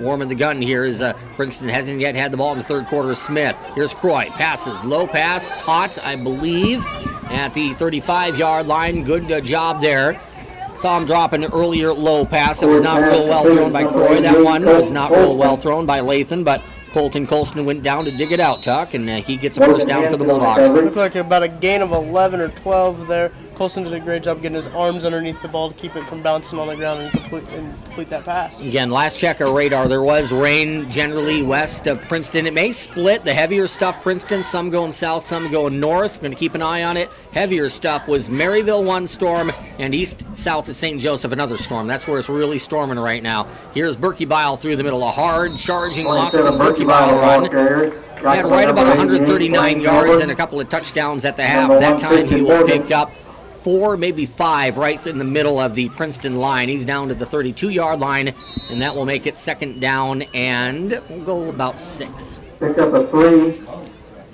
Off the bench here for the Bulldogs is Jeffrey Whites. Jeffrey, when the game got out of hand last year in the fourth quarter as a freshman, Ball on the Princeton 32-yard I take that line. back, as a junior. He's a senior this year. He got some playing time, and he played well in the fourth quarter in this game last year. One of the only juniors last year to score a touchdown. Here's a pitch going out wide, and the play is blown dead as Croy picks the ball out wide to Spencer Harris. We get a penalty flag on the play. Again, at last check, Gallatin leading Polo 21-12. That was late second quarter. We'll see if we can find out anything immediate, as on that play, Princeton called offsides. Second penalty, 15 yards now total for the Tigers. We've only had one turnover, Tucker, and that was against Trenton's quarterback, Lathan Croy. Threw it to Cash Hartley midway through the first quarter. So Trenton's up 3 scores, and Trenton's not winning the turnover battle. That's a rare thing, but it's not something that's impossible. There's a possible turnover, and Trenton saves it. The ball went right through the hands of Spencer Harris, and he did what you're taught to do. You don't try to pick up the ball and run, because that usually makes matters worse. As soon as he lost the football there, he went and dove on it all the way back at the 37-yard line. It'll be third down and 12 for the Bulldogs. Looked like the ball just slipped right through Harris's hands. Maybe the field conditions getting to him here with the rain starting to come down. It looked like a perfect pitch by Lathan. And it just went through Spencer's hands. Third down and 12, 8:25 to go in the third quarter. Trenton spreading out the offense here. Twins to the near side. Harris in the slot. Flag on the play. I wonder if that's Princeton being offside. I'm not sure. Maybe another encroachment call. I see somebody clapping their hands. I thought it was the referee. Looked like they called encroachment. Was that the referee clapping his hands? I think that's... Yes. Encroachment called against Princeton. That'll help their third down in medium here now. There's a huge difference between third and 12 and third and 7. And this is a short 7, so this might be closer to 6 for the Bulldogs. 8:19 to go in the third. Trenton up 21-0. Croy under center for Trenton. The junior quarterback will take the football, and he rolls out to his left. He's under pressure, cuts into the middle, stays on his feet, brought down short of the first down for a gain of 2. Decent scramble there by Croy. Had pressure from the backside. It didn't look like there was much happening back there, and he might have been feeling it, so he decided to go ahead and tuck the ball and run just to get some yards. Let's be honest about it, too. At the NFL level, this is a 47-yard field goal, and you kick the field goal every time. At this level, this is 4-down territory. It's too close to punts, and it's too far out for the field goal. Colton Colston lines up wide to the right. That'll be a one-on-one coverage out there. We'll see if Trenton might take a shot at Colton. Made a big catch on fourth down a week ago. Here's Croy. He looks to Colston. He's going to throw the ball up to number 88. Intercepted at the 5-yard line. The ball picked off by Princeton. Back down the sideline. I believe that's Logan Hansen. We'll double check it. Ooh, he got melted off the sideline, and they say it's an out-of-bounds hit. With the interception. So the interception for Princeton, and then a late hit by... I believe that was Mason Owen at Trenton. He put a lick on that Princeton return man. It looked like 14 to me. Logan Hansen. Did you see 14 on that pick? Yeah, I think it was Logan Hansen. He did a great job high pointing the ball. Just beat Colston up to the top, to the highest point of the ball. And he also got a great return. Plus 15 yards penalty. Kind of a bonehead mistake by Trenton. I don't. It's impossible for us to tell how close he was to the sideline, but it maybe was maybe he had 1 foot out and 1 foot in. Right. But it was a wicked hit, and I think it was maybe the wickedness of the hit, and that either we can't tell from here if it was out of bounds or not. Right. But it was a nasty hit. So So it's a 15-yard penalty against Trenton, and if Princeton... 15-yard penalty, tacked on This game has the feel right now, Tucker, that Trenton's just in cruise control. If Princeton gets a score here, it's a new ball game. Yeah. Because the 2-score lead in sports, it's the most dangerous lead because all it takes is one play and it's one score, and then you're really nervous. So 1st and 10 Tigers from the Bulldog 46-yard line after the return by Hansen. Second interception thrown by Croy. Here's Andrew Smith with the ball in his hands first time, second half. Throws the ball to the 40. Jumping ahead to the 35, 34-yard line. Wrestled down to the turf is Blaine Milburn. That's what Princeton needs to do. Princeton has advantage with size and speed outside of the hash marks with the receivers. If you're Princeton, you want to get the ball into the hands of your receivers and let them go to work. That's just what they did right there. Looked like a little simple out route there, and there's not a real corner that can match up besides here, so I'd like to see how this progresses. There's a cool breeze coming into the press box. I'm not sure how much rain is coming with it, but the breeze feels good. 1st and 10 Tigers from the Bulldog 34-yard line. Smith has the football. Fakes, now throws. Down the far sideline, caught. 25, down to the 20, cutting inside to the 15, and down to the 12-yard line goes the Princeton receiver. Number 22. I'm going to remember next time I'm at Princeton to bring binoculars. I forgot how far it is to look across the way there. You're straining. It's Calvin Burwanger making a nice catch and then using those moves that you see so often on the basketball court, zigging and zagging and getting all the way down to the 12. Princeton's in that area right now where it's not 1st and goal. Princeton can get a touchdown, or can get a first down without getting a touchdown inside the 2-yard line. Twins, both sides here for Smith. Princeton's opened it up here, down by 3 scores. Flanking Smith on his right side is Clark. Smith looking for the end zone throw, caught on a knee at the 5-yard line. So catching it on the knee, that blows the play immediately dead. Blaine Milburn on the catch for the Tigers. Second down and... Princeton going with the passing attack here, and it looks like it's working out nicely with the secondary of Trenton not knowing really how to respond. Yeah, Princeton's getting some quick hitters against Trenton as it's 1st and goal from the 5. Smith will go under center. Split backs behind him, including Burwanger, who gets the pitch. Coming right side, cuts to the middle, stays on his feet, dives forward to the 2. Tackled by Trenton's Jeffrey White. Tackled by number 14, Jeffrey White. Also, Burkebell had a great upfield presence there, was able to flush him back in towards Jeffrey White, the free safety, to make the play. And a short 1. So this is really Princeton's chance to at least put a little pressure on Trenton and get the team in blue back into the ball game. 3rd down, half yard from the 3. Again, Princeton can get a first down here inside the 2. Handoff, Burwanger dives to the end zone, and he's in. 3-yard touchdown run by Calvin Burwanger gets Princeton on the board with 5:32 to go in the 3rd quarter. Princeton, for the first time in over a game, didn't score in the second half last week, didn't score in the first half tonight. Princeton is on the board, and you look at touchdown and football rules 101, Tucker, so often you see it. And it kind of felt like Trenton taking a shot on 4th down and the ball was picked off, but it's turnover turning into points. Yeah, especially when you're an offense, you want to take advantage of when your defense gives you free opportunities, not 3. The extra point kick is on the way, and it is good. Nate Maroto with the extra point makes it 21-7 Bulldogs, 5:32 to go in the 3rd quarter. Back with a kick in 30 seconds on Z101.7.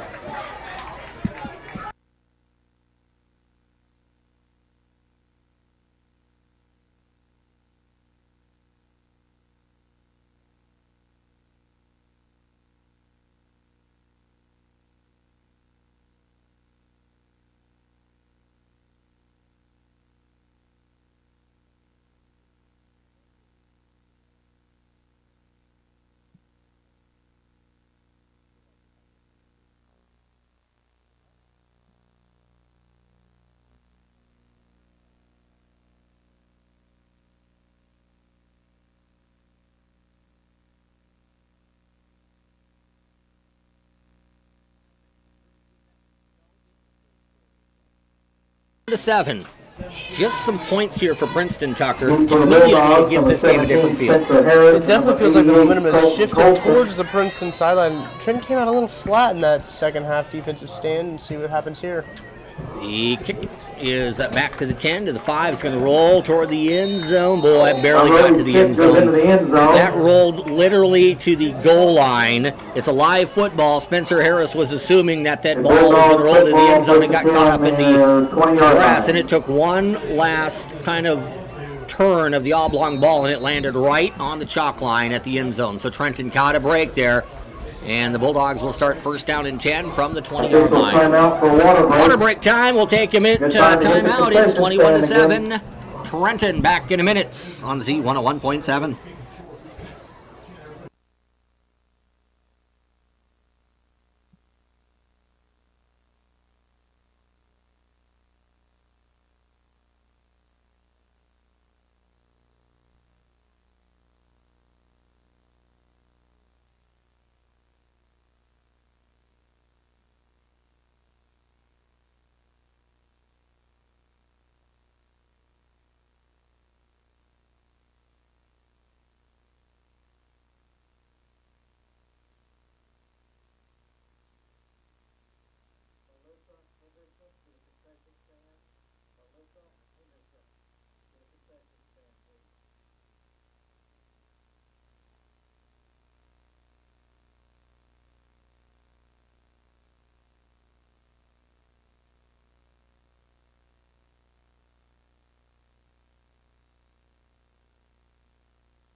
As we come back to live action, we're a little bit late getting into the commercial break, so we missed about half of that play, and it was maybe the best run of the night, including the touchdown runs for Austin Berkebile. He knew that Trenton needed a big run after giving up points, and he got 17 yards, breaking about 4 tackles along the way.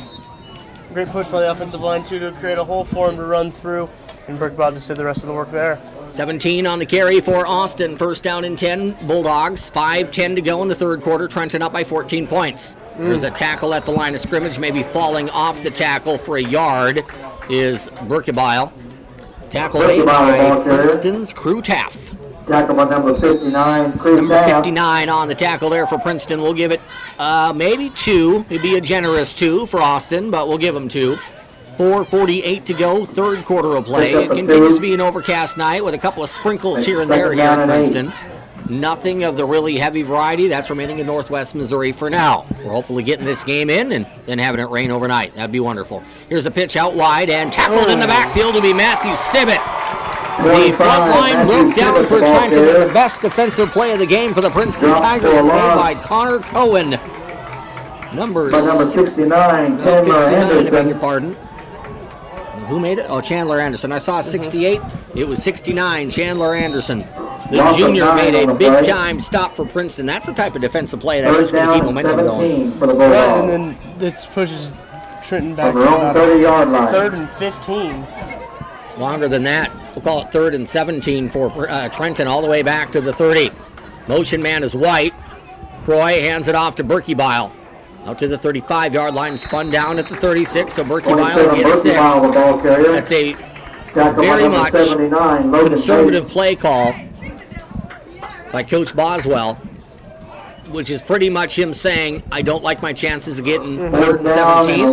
Let's see if we can get with Austin. Let's punt the football away and lean on our defense. I'm sure the defense got a talking to after that last touchdown. Well, you certainly think so. That's uncharacteristic of trying to give up an easy run touchdown like that. So if Princeton can get one score here, completely new ball game. 21-7. There's the punt. It's going to be caught at the 36-yard line, and Croy on the tackle immediately after the ball was grabbed by the Princeton punt returner.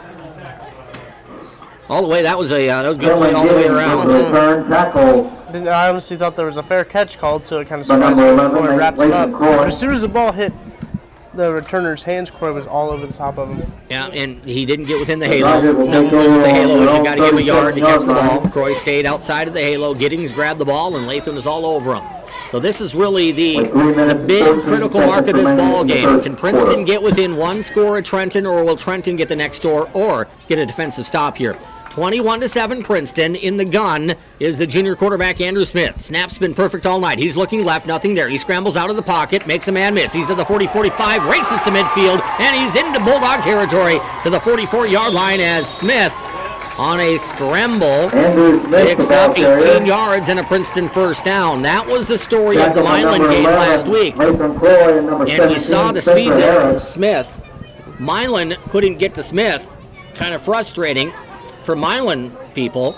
And that was frustrating for Trenton people because Trenton was within an eyelash of getting him to the turf. They didn't get him to the turf. The D-line had a great pressure, and almost too much pressure there. They released upfield, and it gave a perfect running lane for Andrew Smith to exploit. 2:55 to go now in quarter number 3, 21-7. Princeton down by 14, clearly with momentum. There's a snap to Smith, and that time the Bulldogs beat the Tigers at the line of scrimmage, bringing Smith down for a loss of at least 3.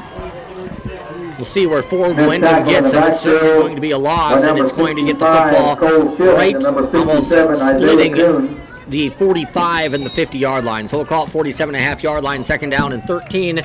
Now under 2.5 to go in the third quarter.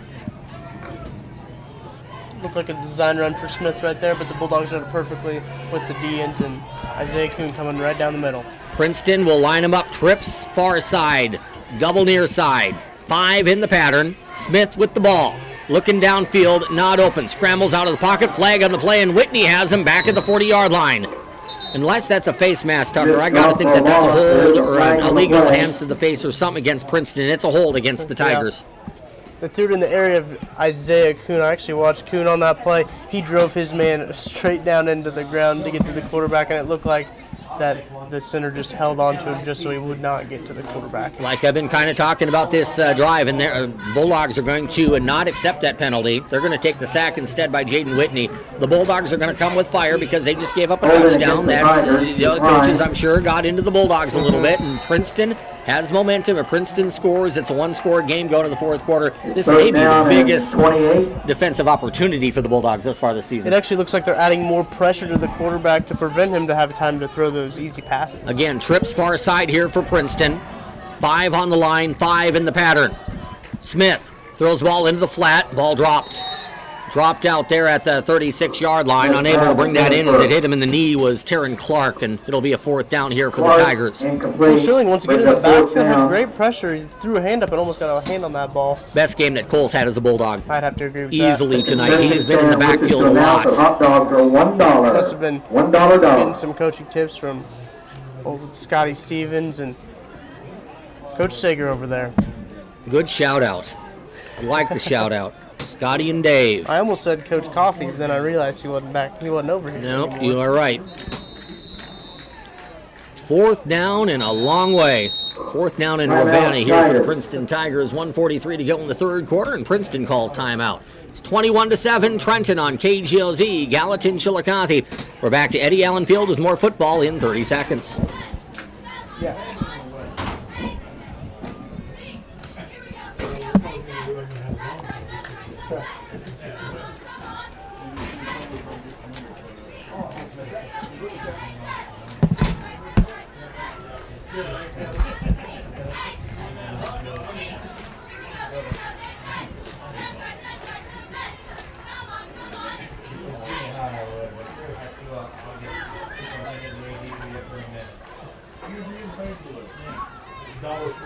I got to bring my Ranger golf cart up here today for the school year.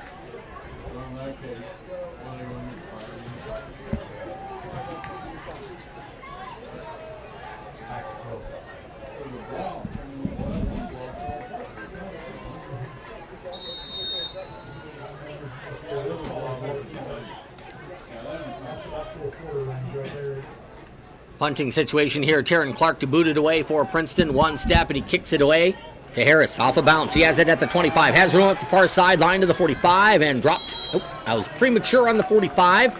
Should have said the 40. As Princeton got to Spencer there and knocked him out of bounds with a shot to the guts at the 42-yard line. We've seen pretty good hitting game tonight. We've said it numerous times that Princeton is bigger and stronger, and they're just more physical all over the field. We've seen that. Princeton has had every bit as much of a big hitting tonight as Trenton. It's been both sides. Yeah, there's been some good shots led, good clean hits, and also some ones that you've seen penalty flags thrown on, but this is definitely a physical game. It's one that's fun to watch. 1:34 to go in the third quarter. Trenton now in that position of if the Bulldogs can get this score to 3 scores again, you got to feel real good about Trenton's chances of winning. Next score is big. Big in this ball game. 1st and 10 Dogs from the 42-yard line. Lathan Croy under center. Bulldogs lining up in the triple option. Hand off. Berkey Bile. Again, he breaks that initial tackle, and he gets forward momentum close to and maybe across the 45-yard line. That'll be a hard 3-yard carry. 1:23 to go in the third. We're also at the point of the game here, Tucker, where Trenton could conceivably not score on a drive, but if they hold it for 5 minutes, that puts Princeton in a bind too, because then you get to the fourth quarter and time becomes a factor. You can almost trade some points for some time, almost like you do in baseball, trade out for a run. You can almost do the same here. 2nd down and 6 for the Bulldogs. They'll give it forward momentum just across the 45-yard line, kind of right where I described it. In the slot, left side, Spencer Harris. Out of the triple option, White. Oh, busted play there. Croy had it, and he fumbles the football into the secondary, and the Bulldogs have it. That was a busted play where Croy pulled the football out to his left, and there was not an option to be had. And I think Lathan realized it after about a second and said, I better run this forward. Had the ball stripped away, and one of the Bulldogs able. Burchett, I think. I was going to say, I'm looking for the name. Number 47. Yep, Dalton Burchett. Oh, yeah. Yeah, called him Carson, but Dalton was Johnny on the spot. Jumping on that football at the 46-yard line. The Bulldogs highly fortunate there to get the football back. 33 seconds to go in the third quarter. 21-7 the lead for Trenton. Trenton off of a huge break. With it, 1st down. Twins near side. Motion man is White. Keeper by Croy. Around left end. He has room to the 40. 35-30. And he's down at the 22-yard line. Maybe a touchdown saving tackle by the interceptor earlier in this quarter for Princeton. Set up a touchdown drive, Logan Hansen. 1st and 10 for the Bulldogs.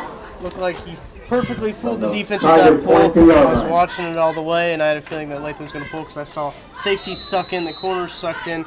He only had one man to beat and unfortunately did not beat him. Lathan Croy's played decently tonight, but he'd be the first one to tell you. He's fumbled the ball once, got it back, got a break there, and he's thrown 2 interceptions. So he's played decently, but the turnover bug has been a bugaboo for number 11 tonight. We're at the end of the third quarter. It's Bulldogs leading at Princeton 21-7. We're back in 1 minute on Home Country Z 101.7. Princeton 7.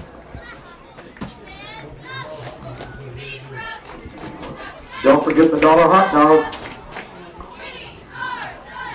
They're really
Have a score update from Gallatin. 6.5 minutes to go in the third quarter. And that is at Polo, but Gallatin's involved. 21-20, Gallatin holding on, clinging to a 1-point lead over the Polo Panthers, looking for what would be, if Gallatin holds on to it, the upset of the night in the GRC. Polo, Princeton, Trenton, and Maysville all enter the night 1-0. Trenton, at least at this point, and nothing is even close to being secured yet. There's a sideline warning. I'm not sure who it was against. Maybe against Princeton. Referee was looking at the Trenton sideline and giving the sideline warning. Oh, maybe Looks not. like it was against Trenton. Yeah, They've already had one earlier this game, too, so that actually 5-yard was a penalty. penalty against the So we've seen tonight sideline for A the couple of Trenton Bulldogs. offsides on a kickoff, and now a sideline warning for kind of a double warning and a 5-yard penalty. Those are going to be high on the list of things that are reasonably fixable. They're going to be mentioned pretty early on Monday. Well, you'd think so. Let's see if they can get these fixed later in the season here. First down and 15 for the Bulldogs. Princeton showing blitz, going right into that center or that guard gap. Here's Croy pitching it out. Nice wide fumble on the play, and Princeton has it. The play was there for Trenton. It looked like somebody for Princeton got either the football or scooped Jeffrey White. He had it hit him on his left hand, and I'm not sure if it got stripped or he just left it on the turf, but it's a fumble on the option, and the ball goes back over to Princeton. Just when it looked like Tucker Trenton might run away from the Tigers and get that 27-28-7 lead, Princeton gets a turnover, and Princeton is staying in this game because of Bulldog turnovers. Yeah, it looked like a good pitch from Croy. And you could see that Croy and White were talking over here in the middle of the field, and it looked like Jeffrey was hitting his chest saying it was his bad, but it looked like there was a Tiger came in there and stripped the ball, actually. So, yeah, there was a Tiger nearby, and like I said, I don't know if it spooked Jeffrey or if it stripped the ball, but yeah, it hit Jeffrey right in the hands. So hard to say, but a fumble as Princeton snaps the ball, and on the snap, timeout Trenton. Timeout. 11:31 to go, quarter number 4. Bulldogs lead at Princeton 21-7. GRC's pretty fun thus far, pretty competitive ball games. We're back in 30 seconds on Z101.7.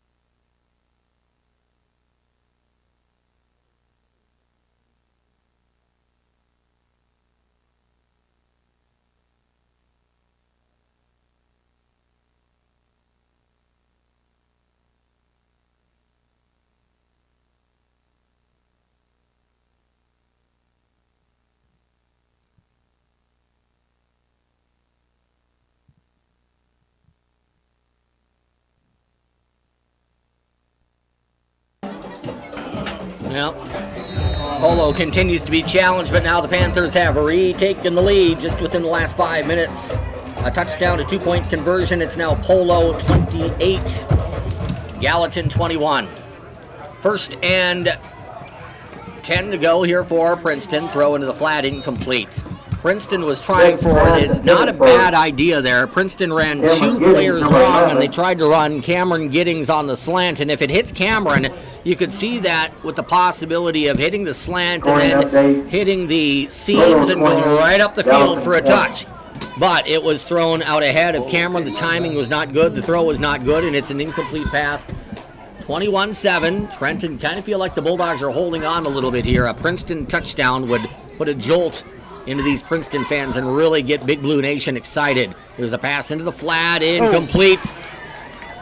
I called Princeton Big Blue Nation. I think it's Tiger Nation. Big Blue Nation, I think, might be owned as far as trademarked by that Lexington group. Yeah. Kentucky, anybody from Kentucky, my apologies. We'll go Tiger Nation on this one. Big Blue Nation will leave the University of Kentucky fan base. That pass right there looked like it was almost tipped at the line of scrimmage. It was behind everyone. It didn't actually have a chance to be caught. It almost had a chance to be picked off by Austin Berkebile coming back towards the play. We've seen the Bulldogs work on the tip drill in pregame. We have. So, and that was kind of tip drill 101. The ball tipped into the air, and if you're Princeton, that makes you really nervous. 3rd and 10, rolling out to his right, no pressure on him. Smith, a lot of time, throws. Caught, I believe, at the 47-yard line. A perfect throw right against the grass, and the ball is grabbed off of the grass cleanly by Calvin Burwanger. Number 22, Calvin Burwanger. And we've said this a number of times about Andrew Smith tonight. It's one of those passes that it was either going to be caught or it was going to be incomplete. He threw that where Calvin Burwanger could go get it. That's a huge play for the Tigers as Princeton 25-yard pass down 14, 11:15 to go in the 4th quarter. Now has the ball in Bulldog territory at the 47. It's a gain of about 28 yards. Great throw up the far sideline by the junior signal caller of the Tigers. Smith with a handoff, leaning to his right and getting to the 46 for a short gain of 2. Burwanger. Burwanger's a lot better player this year than last year. That young man grew up on the basketball court last year. Really improved in that sport as the season went along, and now the rains arrived. See the fans scattering from Oh, the yeah, stands. I can hear it now. So we'll see if the rain decides it's going to come in the press box or not. I can definitely hearing the metal. And we can deal with this, Tucker. Right now it's heavy rain, but it's without lightning. Right, that's the key. It is. Boys will like playing in the mud. There's a throw into the rain by Smith down the sideline. Oh, boy, that was about 2 or 3 yards away from being a touchdown. As the Princeton wide receiver Cameron Giddings got beyond the Trenton Bulldog defensive back, Colton Colston. But maybe just the effort of trying to go wide and get around Colston was what kept that from being a completed pass, because he kind of got the route wider than he wanted to be. You know, he had him beat too, which was the scary part. You saw that ball go up. I don't even think Andrew Smith looked and see where he threw that ball. So we got lucked out there. It is pouring outside, and there's not a drop that's hitting anything in here. This is a great press box right now. Oh, we can hear it hitting the panels, though. It is coming down at Princeton now as we get a timeout called by the Tigers. Timeout, Princeton. 10:22 to go in the fourth quarter. It's 21-7 in a massive rainstorm in Mercer County. We're back to Princeton in 30 seconds on Hot Country 101.7. The rain has come.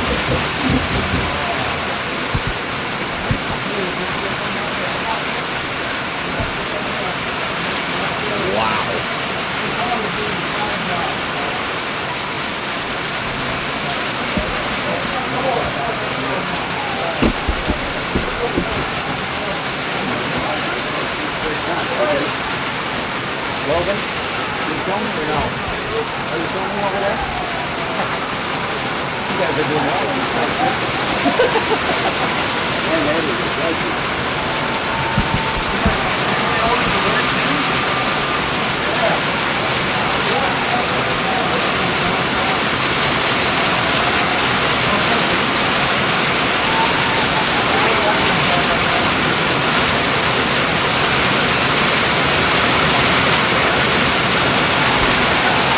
breaking into the Trenton secondary and getting across the 35 down to the 33-yard line is the quarterback, Andrew Smith. And that'll be enough for a Tiger first down. Tucker, in all seriousness, it's raining hard enough right now that it is a deluge. It's probably raining about 3-4 inches an hour as far as the pace right now. This is where you got to keep your mind on the football game when you're out there playing. Got to stay focused, and definitely if you're Princeton, you got to keep your hands on the ball, both hands at all times. The handoff goes to Burwanger, and he gets a little bit of room across the 30 and down to the 27-yard line. Now we are getting some rain inside the press box. Tackled by a host of Bulldogs. Princeton started to figure out the running game here. The pass game has started to set it up now, eventually in the early fourth quarter. Well, Princeton passes to set up the run. The pass is not a real great option in this weather right now. You can talk about being able to pass, but this is not a gentle shower. Heavy winds with it as well, too. 9.5 to go in the fourth quarter. Back to pass is Smith. Throws the ball. Up the seam. That ball is going to be tipped and intercepted at the goal line by the Bulldogs. I thought the Bulldogs would tip it away from one another. The ball is grabbed by Jeffrey White, who's been kind of the interceptor master for Trenton through 3.5 games this season. He makes a big, huge kickoff on a ball that kind of hung up in the air, and I'm sure the weather had a little bit to do with it. Yeah, funny how football works. Jeffrey just turned the ball over and got the takeaway right back for his team. Do we have anything that can cover that, by the way? If you can kind of do a little bit of a search and find something, anything, that would work as well as anything. That's kind of messy, though. You want to dump that in the trash. We're trying to cover our electrical stuff, folks, so bear with us. Trenton will have it first down and 10. Very simply here, Chuck. If the Bulldogs get a touchdown for the black and gold, they're not going to turn that back. But this is where if you're Trenton, it's rainy, it's slippery. The ball is like a greased pig right now. You don't want to turn it over. Princeton will be stripping at that football. 9:21 to go in the fourth quarter. The score is 21-7. Trenton with the lead over Princeton. Timeout on the field. We're back in 30 seconds on Hot Country Z 101.7.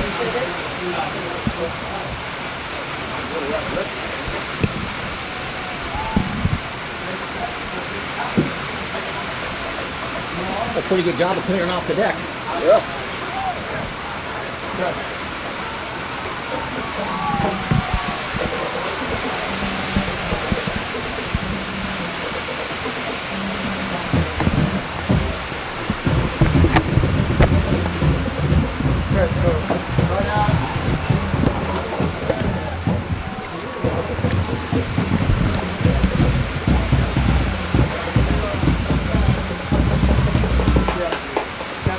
That's all we do is clear it out.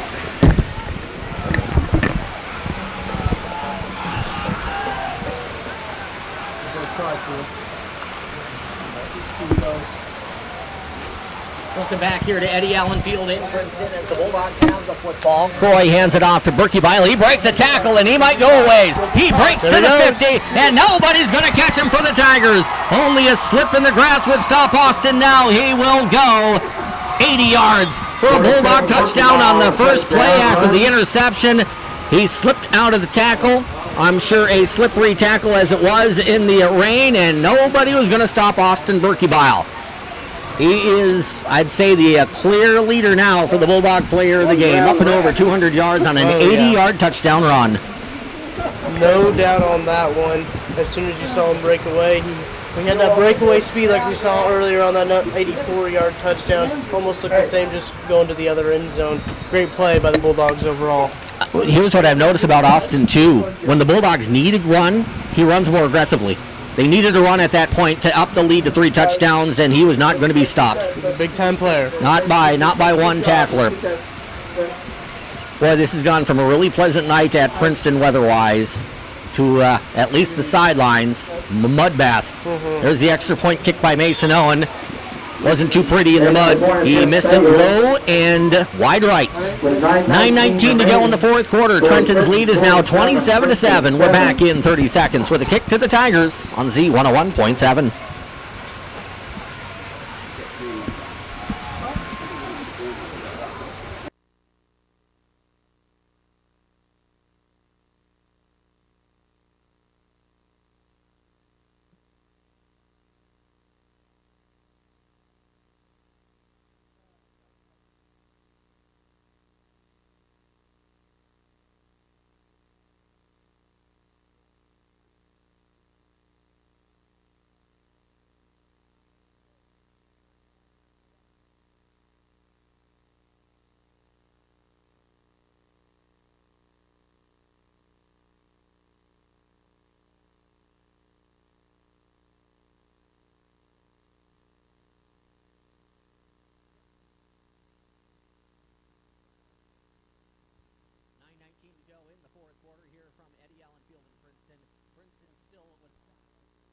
Touchdown right there. To me, it feels like the death blow to the Tigers in this one. Princeton's going to have probably 3 drives left with their hands on the football. They got to be perfect now, and Princeton probably needs a defensive score. With those 3 touchdowns, Burke is already up with only those 3 carries to 195 yards on the day. So, see how many hook high short kickoff by Owen. It's taken by the Tigers and getting a seam to the 35-yard line, and then having the seam break down pretty quickly as he's brought down at the 37 is. Was that Calvin Burwanger? It was not Burwanger. It was Terry Clark on the return for the Tigers. The rain has let up a little bit. I mean, it's stopped, but it's at least let up. When you know it's going to rain hard, that's what you get for that first 5-10 minutes where you just go, okay, that's pretty good rain. And now it's kind of, I'm going to make sure I say this word right, lightening, not lightning, lightening up a little bit. First down in 10 Tigers. Princeton down 27-7, I beg your pardon. Motion man is Burwanger, and in trouble in the backfield is Smith. It looks like a Bulldog jailbreak, and Smith did well to get close to the line of scrimmage on the scramble.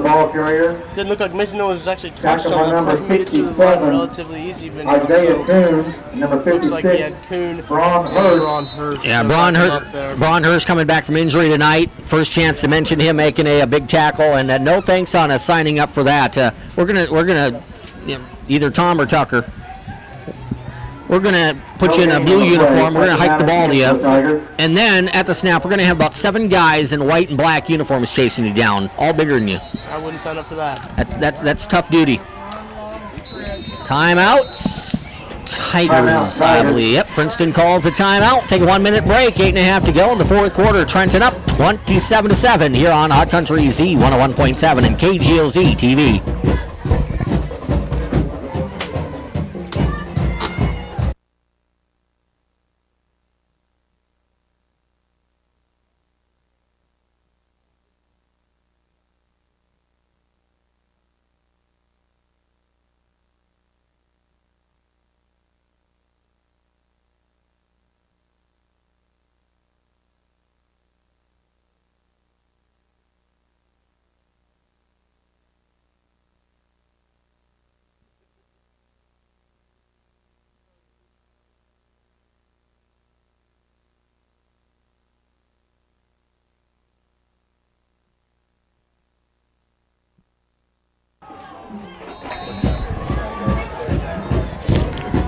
Thank you, Lana. 8:35 to go in the fourth quarter. Princeton down 20 points. Pass into the flat. Should have been intercepted by the Bulldogs. It wasn't. What I thought might happen on the pick at the goal line did happen that time for the Bulldogs. And you got, for Trenton, you got Jeffrey White and Hunter Dugan. They didn't run to each other, but one knocked the football away from the other, and you had one put his hands to his head. It looked like Dugan was camping underneath that ball. Oh. And then Jeffrey White came to the side and swatted it away. That's like a big gift from heaven right there if you're a defensive back. You literally can sit there under the football, look up into the rain, and it looks like like you're a kick returner. Your teammate knocks it away from you. Oh, that's frustrating. Third down and 10 for Princeton. Princeton really needs to try to pick up a first down here. Rolling out to his right, throwing for the throwback is Smith. Got it and didn't get it. Threw it a little bit short and unable to reach back and get to that football is Taryn Clark. Tucker, as those are watching that home on KGOZ TV, he was wide open. Not very many people close to him, not even in blue jerseys either. The ball might have had something to do with these weather conditions, but there's no excuse for dropping a pass like that. It's raining, but raining lightly at this time. If that throw leads Clark, like I know Smith wanted it to, he might have scored on that play. He had to stop his momentum and come back to grab that football, so it was not a very well-timed play for Princeton. 4th and 10 Tigers is maybe the ball game here for the home team. Smith throws it into the flat, and trying to do some work here to get to the first down marker will be Calvin Burwanger, and he'll be stopped about a good 5 yards short of the sticks on a tackle along the near sideline by the Bulldogs, and Trenton will go to running the football and trying to run out 8 minutes and 17 seconds. Princeton's still in this ball game, but every time that Princeton has a possession and does not score, it puts Trenton a big giant hurdle toward the win column in a 2-2 record, 2-0 in the GRC. It'll be a big win for the Bulldogs going into homecoming next week. If this holds and the score at Polo holds, and the score at Polo is a lot tighter than this one, Tucker, it would be Polo, it'd be Maysville, and it'd be Trenton all 2-0. And oh, by the way, not that we're looking ahead, but I guess we are. Polo, week 7 on the road. Maysville at Trenton, week 8. 2 big games. We circled them on the schedule coming into the season, and it'll be even bigger here coming up. And everybody in this conference says Trenton's a big school. We expect the Bulldogs to be tough. That's kind of held true here for 2 weeks. And everybody else said Polo and Maysville. Right. And by the way, if you're wondering about week 9, that's a trip over to Gallatin, who's playing Maysville tough. So don't just think that's going to be one that Trenton just buries Gallatin into the mud. There's a run through the middle again by Berkey Bile. He runs to the 40. He runs to the 30. He's to the 15, and like a locomotive, he drags Tigers all the way down to the 11-yard line. That's not a touchdown, but that's the best run he's had all night. So he dragged about half that Princeton team with him down to the red zone. So let's see if they can punch in here for another score. 8 minutes and 6 seconds left to go in the contest as Berkey Bile ends up picking up 33 yards, about 20 to 25 after first contact, maybe more. Trenton trying for what certainly would be a closeout touchdown if they can slam this into the end zone. Handoff, Berkey Bile. Why not go to Austin? He's had his best night as a Bulldog. And if he has a better night as a Bulldog, I want to be there to see it. Because that would be pretty special. As he cuts to his right down just outside the 5-yard line, but injury on the play. We have a player down on the field. 7:35 to go in the fourth quarter from Princeton. The score is Trenton 27 and Princeton 7. So one of the linemen for Princeton, we did not see a lot of early movement, now at least on a good sign. Number 77, Drew Daly, able to roll onto his side, onto his right hip. So we'll think good thoughts for him as we go to commercial break. We're back in a minute on Hot Country, Z101.7 and KGOZ TV.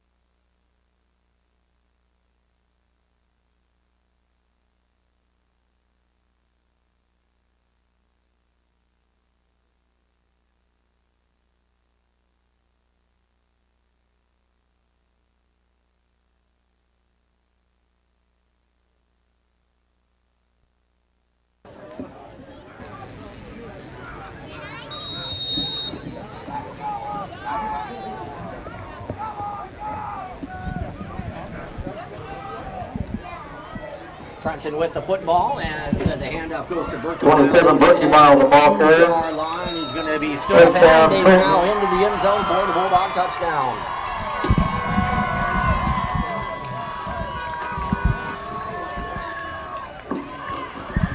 $7:20 remaining in the first quarter. Scores Trenton 33, Princeton 7. As we return from break, Austin Berkey-Bile got a handoff. He rumbles to the goal line. He stopped at about the 2, but kind of the story of the night here, Tucker. He wasn't going to be stopped at the 2. No. He goes in from 7. Berkey-Bile's 4th touchdown of the night puts Trenton up by a score of 33-7. Trenton would seemingly be wearing down Princeton a little bit. The extra point, no good. 33-7 Bulldogs. 7:20 to go now in the fourth quarter.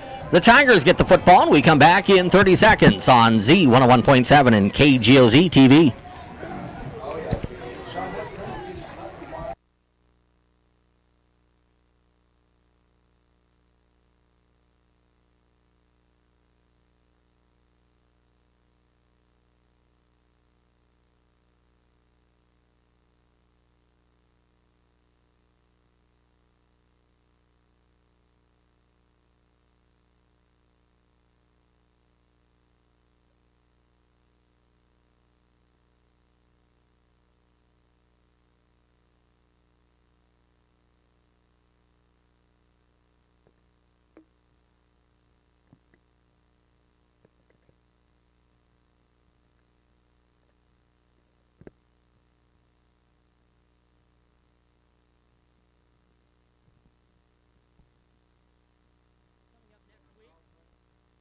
Game. The Milan Wildcats will be at CF Russell Stadium to take on the Bulldogs.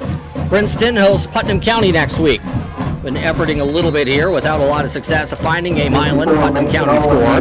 At games across the dial on KTTN-FM 92.3. It is 33-7. Trenton with a mid-fourth quarter lead over Princeton. Kicked by the Bulldogs. Mason Owen. It's driven down to Princeton and Taryn Clark. Taryn Clark down the near sideline, cuts to the 35 to the 40, and he's out to the 42-yard line. Solid tackle as Tucker saw it there, made by Cole Schilling, who's really been an unsung hero tonight for the Black and Gold. Having one heck of a game on defense and doing a lot of unsung things as well as him on the offensive line. Making a lot of holes. Austin Berkey-Bile to run through. Made a great forward tackle, open field tackle on that play.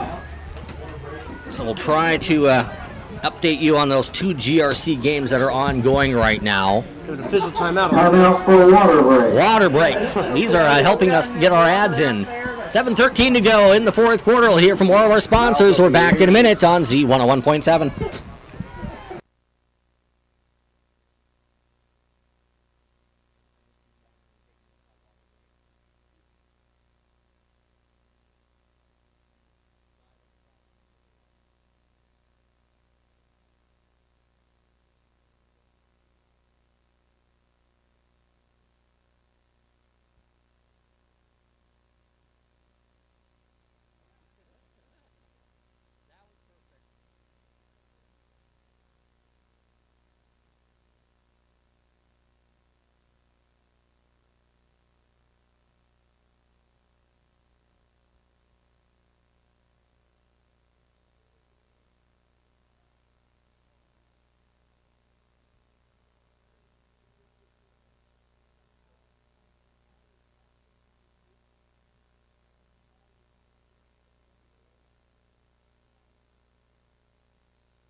Number 8, Andrew Smith. On the run, tackle by Coming number out of the 11. break, the Princeton Tigers follow the number of the junior quarterback, Andrew Smith. He's been a great scrambler tonight, and he gets well into Bulldog territory from the Princeton 42 into the Bulldog secondary and all the way down to the 36-yard line. Gain of 22 yards. Princeton first down, 7 minutes to go in the fourth quarter. Continue to see that improvement for Princeton. Princeton is bigger and stronger. They hit harder, and they got a quarterback who's a run and pass threat to the Tigers, and Andrew Smith. Looked pretty good tonight, even though they've only scored 1 touchdown. Here's Smith in the pocket. Throws the ball down the seam. That ball's going to be intercepted. Cutting over is White. He cut in front of Hartley. White takes it back the other way to the 30. He gets spun down at the 33-yard line. That is the 4th interception of the season and the second time in 3 weeks that Jeffrey White has two picks in a ball game. Hartley was open. Yeah. If you're going to coach up Andrew Smith on that play, if he throws it with a little bit more zing and not as much loft, he probably gets that to Hartley for a touchdown. Jeffrey did a really great job of jumping right in front of Hartley, catching the ball at its highest point, and then the return itself was pretty great. He had plenty of blockers in front of it. You talk about the free safety in football being the center fielder, where you make sure that nobody was behind. He's probably behind him, but he also made sure that he played his position and he got over there. That ball hanging over in the air. Jeffrey White makes the pick. Now Trenton will look to grind more clock. Up 33-7, 6:36 to go in the fourth quarter. Croy has the Bulldogs at center, hands it off Berkebile. And tell me if you've heard this before, Berkebile breaks 1 tackle and then 2 tackles. And he spun down at the 38-yard line after a gain of 5. Princeton's having a hard time tackling up, Second down and 5. especially in this third and fourth quarter of the second half. He's really just been breaking those arm tackles, and you can see the strength of Austin. And if you notice, too, and I was going to say after the rain came, Berkebile's been a terror. Oh, yeah. Yeah, Princeton hasn't been able to find out Austin Berkebile. As Croy will go under center, sends Harris in motion. Hands the ball off to Berkebile.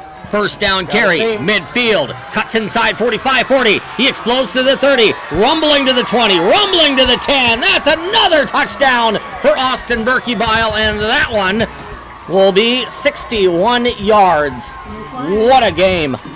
He's going to remember this one when he's an old man someday. Unbelievable. 61-yard touch. He's going to have 350 yards and what? A lot of touchdowns, my boy. I got him at 5 right now. I got 5 or 6. I got 5 and then Latham with 1. Yep, you're right.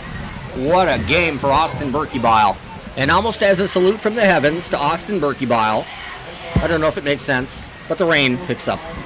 Because Austin has played his best in the rain tonight. They're going to call that back. There was a penalty of some sort against Trenton. It might have been a celebration penalty. Maybe assessed on the kickoff. Yeah, maybe taunting or extracurricular or something of the sort. That's another thing that's going to come up on the meeting on Monday. Right, I think it was after the play already happened. So it will not take the points off the board, but it will make the extra points, or no change on the extra point. It'll be on the kickoff. Tucker was right on that. So particularly in the rain, Mason Owens had a difficult time with these kicks. It is not easy when it's raining as hard as it is, so we'll see if he can kick this one straight and far. Oh, that one is pretty good. Straight, far, good. Good job by Mason Owen kicking that one through the deluge to get it up and through. 40-7 Bulldogs, 5:47 to go in the fourth quarter. It's gone from a competitive ball game, and we're now 3 points away from being running clock. Princeton gets the football in 30 seconds on Z 101.7. Straighten up and run out.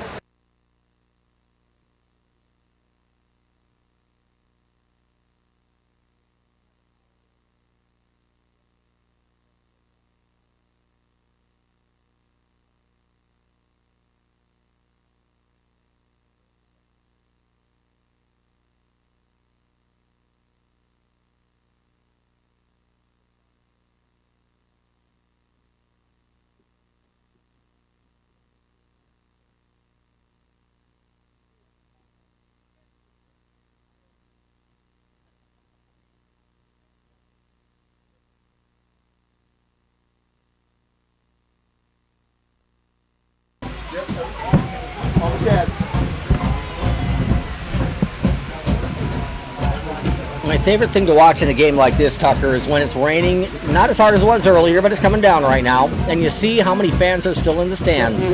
Those are the dedicated folks. There were a lot of people when Trenton got that touchdown to get the 3-score lead back in the fourth quarter. They got in the cars. Oh, yeah. They were done. But there are, I'd say, on the Trenton sideline, easily 50, 70 fans over there that are watching in the rain. Princeton side. Yeah, hard to tell on the Princeton. Well, and score is 40-7 Trenton, right. So that might affect it a little bit too. One fan base feeling pretty good, and the other kind of feeling down in the dumps a little bit. It'll be a long kickoff for Mason Oaks. They're kicking off from the 25-yard line. So that is a 15-yard penalty. That had to be a taunting, extracurricular, not stuff you want to do after a touchdown called against Trenton. Short kick. Caught by one of the upmen at the 35-yard line. This would give you a number. You get a chance. I thought I saw 50, but it was not 50. It is 59. That is Crew Taff returning that to the 45-yard line. Good field position here for Princeton. 5:42 to go in the fourth quarter. The score from rain-drenched Eddie Allen Field, 40-7. As I said earlier, I don't mind these games, though. They're kind of fun to watch if you can find a spot in the press box and stay relatively dry, which we have, and there's just been no lightning, so it's just been a rainy fourth quarter. The games where it rains and the practices where it rains when you're playing in the mud are always fun. I remember when I was out in my playing days, I would get in the mud and I'd draw battle marks on my face. So maybe it brings the kid back. Oh yeah. In the boys when they're able to play in the mud, and the field is getting considerably muddy and considerably waterlogged. It's past the 45-yard line, then a snap tackle right in the back by Dugan. Good catch out there on the flat. That's just good football all the way around. Cam Jones made the catch, immediately hit right in the kidneys by Trenton's Hunter Dugan. Gain of 5, and it'll be second down and 5 for the Tigers from just short of midfield. Dugan had that play read very well. Great hit from the little guy, too. Gave him a little whiplash to the wide receiver. Just a little whiplash, though. Yeah, not too much. That hurts, even if it's a little. Second down and 5. And the handoff goes to Burwanger. Nice move by Kelvin. Bounces it outside, puts his shoulder down, and he gets a first down just wide of the right hash mark. Burwanger across the 45 to the 43-yard line. Gain of 7. First down for the Tigers.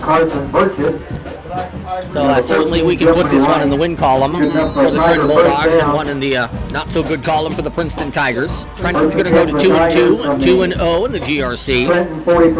And we kind of mentioned this throughout the season, Tucker. The games, at least on paper, they get more challenging, a little bit more competitive for the Bulldogs as they move toward week number 5, 6, 7, and 8. It's exciting to see these new games coming up, especially with these undefeated conference opponents. Here's a pass by Smith. Nice. Oh, thought he's going to get it to Hartley. The ball hit Cash right in his hands. That was good coverage by Colton Colston. Hartley slapped his hands together in frustration. He feels like he should have had that one, but I'd give at least a half a point there to Colton Colston for knocking that ball away. Yeah, he came attacking the ball and came right at Hartley there and knocked the ball free. 4:31 to go in the fourth quarter. 40-7, Bulldogs over the Tigers. Sounds like a game the Bulldogs have dominated. It's been actually a more competitive game than you might think at 40-7. Handoff goes to Burwanger. He's around right end. He cuts to the sideline, and he's inside the 30 and down to the 29-yard line. We'll see where they spot him. Yeah, they gave him that spot just inside the 30. That'll be a first down carry of 11 yards for Princeton. Move the sticks along for the Blue, and with 4:24 to go, Princeton continues to meander down the field here, trying to get a touchdown and at least double their point total by the end of the night. Looks like they got the backups in for Trenton on the offensive line. They got Cole Little in there, along with Carson Burchett. And Braun Hirsch once again stays in there for the Bulldogs. Hey, those Burchett boys are going to be good players. I know it. Every time they're in there, they do something exciting. Here's the handoff again to Burwanger. He's across the 30-yard line to the 26. There wasn't a lot of chalk on the yards to begin with, but they almost feel like they're kind of ghost lines at this point. You kind of have to count out the yard markers to see where the ball actually is. It's at the 26-yard line, second down and a long 5 here for the Tigers with 3 3/4 minutes to go in the contest. Trenton leading 40-7. Smith hands off Burwanger. Calvin being ridden a little bit here by his offense as he gets low, gets inside the 25, close to the 22-yard line. Tackle by number 11, Troy. Backups on the defense are doing really nice for the Bulldogs. Looks like in the coming years, Hunter Trask is in there right now. seems like they've been making some plays up the middle. Talk about a guy with potential, too. You can't teach size. He's 224-pound sophomore D lineman. I bet you he'll be 260, 270 by the time he's a senior. I'd like to see that. Yeah, he'll grow. Here's a rollout, naked boot to the left. With room, it's Jones. Jones across the 20, to the 15, to the 10. He dives to the end zone, and he's in. Touchdown, Princeton Tigers. The naked boot to the left side of the formation results in a touchdown run. He goes 23 yards for Andrew Smith. And it's now 40-13 Bulldogs with 2 minutes and 59 seconds to go in quarter number 4. Quite an athletic play there from Andrew Smith. He was running right towards the pylon. Looked like he jumped over 2 Bulldogs who want to be tacklers, but he stuck the ball right over the pylon and for the touchdown. As a young defensive lineman, Tucker, how tough is the naked boot to stay honest with and not go with the flow of the play? It's pretty tough, especially in the weather like this, trying to cut. You don't really have much traction. Here's the 2-point conversion run, and going in, just getting a little brush at the goal line, and moving off that to get the 2-point conversion on is Calvin Berwanger. 3 minutes to go. It's Trenton 40, Princeton 15. We're back in 30 seconds on Hot Country Z 101.7. Princeton 15. You still want these? No.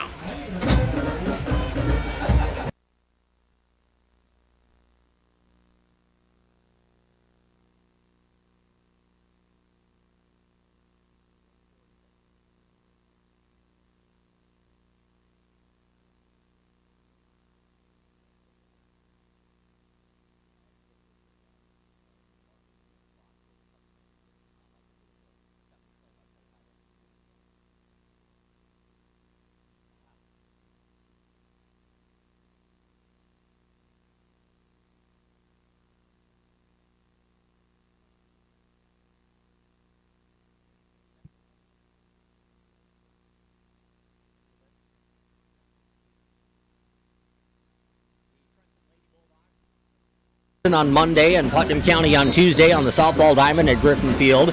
The Putnam County game, at least for Trenton, it's going to be an Eastern Division Championship game. If Trenton wins it, they clinch. We'll have that one at 5:30 Tuesday. Midgets and Bulldogs on Z101.7.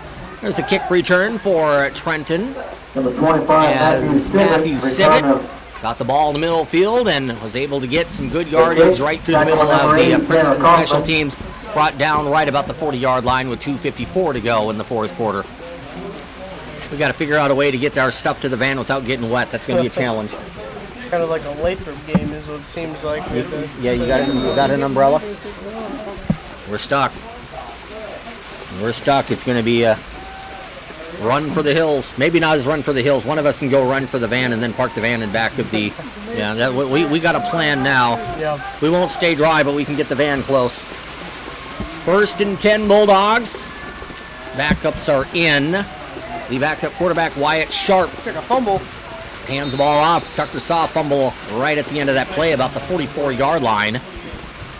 Turnover person looks like they recovered. 28, the ball carrier, Carson Radcliffe. It's Carson Radcliffe with the football, and there was a Tackle fumble at the number end of the 3, play. It's turned over to the Princeton Tigers. Fumble on the play. So Trenton's going to win this game, Tuck, but Trenton is not going to win the turnover battle. Oh, no. That's good. You don't often win when you lose a turnover battle, particularly when it's 4-1. It's kind of unusual, especially with they started to try to come back and turn over better with those 2 picks. Yeah, so 4-2. I said 4-1. I forgot about the second pick there by Jeffrey. 4 turnovers are definitely going to be topic of conversation. Yeah, you can't afford those very too often. Boy, I'm getting wet now, too. That rain is somehow getting deeper into the press box than it was when it started pouring in the early stages of the fourth quarter. Here's Smith off the misdirection, hands it off backfield. Stutter step now moving out to his right is Berwanger. He's going to try to hit the corner, and he puts his head down. He gets a hard-earned yard. Calvin Berwanger. No quitting the Tigers, too. I like that sign from Princeton that they're down 25 are the Tigers. They know they're building. They know at some point they'd like to meet Trenton head-to-head and beat Trenton head-to-head. It's not going to happen this year for the Tigers, but they're going to continue to put their nose right to the grindstone and fight here for the next 2.5 minutes. This is one of the more competitive Trenton-Princeton matchups we've seen in recent history as well. So Princeton's going to drop to 1 and 3, but now without some late fourth quarter fight, there's a pass down the middle of the field. Hartley has it. He has it at the 20 to the 15, and he's going to go into the end zone untouched. Princeton touchdown on a 40-yard strike. It goes from Smith to Hartley. And Princeton against the Trenton JV gets a little bit closer. Somebody had their eyes in the backfield there, Tucker. That's all it looked like. Looked like there was a little play action, maybe a little jab step by the quarterback there. And he threw a perfectly thrown strike to Cash Hartley on that one. He was able to walk in for the touchdown. So that'll be a learning experience for the JV. Coach will be able to get them and say, okay, we got to work on this and this and this next week. So 40-21 now, Princeton. Princeton will go for 2, try to make it a 17-point game, and there's a hit in the backfield and now a tackle in the backfield. Mason Owens slowing down the play, and then the Bulldogs able to stop the play. 2:25 to go, fourth quarter. It is 40-21 Trenton. Rain continues to pour down as we'll be back with more in 30 seconds on Z101.7. 21.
Tell you what, you've got to put some trepidation for you if you're Trenton team. Princeton is lining up for this onside kick. An onside kick in a deluge like this, that ball might go anywhere. Yeah, you never know, especially with, we got some howling winds in here too, so this is quite the storm we got right now. It is much wetter here now than it was when it started. 2:24 to go in the fourth quarter. Timeout on the field. It's 40-21. Bulldogs up by 19. We're back in 30 seconds on Z101.7.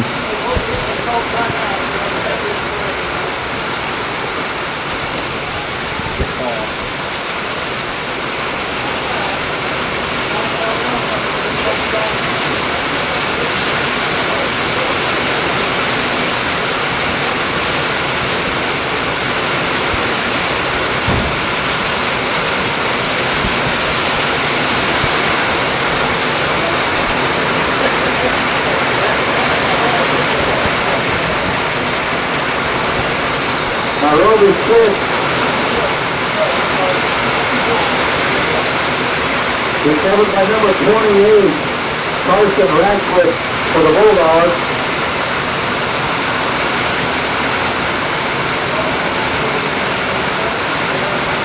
Trenton ball, first and 10 on the 47-yard line. Probably on the onside kick attempt there for Princeton. And I'm not going to just kind of sugarcoat that one. That's a tough recovery the way it's raining right now. Definitely. You can see the rain hitting them right on the track, and it looks pretty bad down there. Oh, man. It's raining just as hard as it was earlier. Definitely. Fumble on the play. Ball's loose. Wet pigskin on the turf. Who's going to grab it? Ball at the 49-yard line. I think the Bulldogs got back on top of it. 2 minutes and 15 seconds to go in the fourth quarter. If you're Trenton, you're just wanting to waste the clock here whichever way you can, and if you can fumble and recover right at your own end zone, it's just right at your own line of scrimmage, is just as good as taking a knee. Keeps raining like this, they're going to have a new lake here in Princeton. It's going to be the lake on the track around Eddie Allen Field. Lots of standing water on that sideline.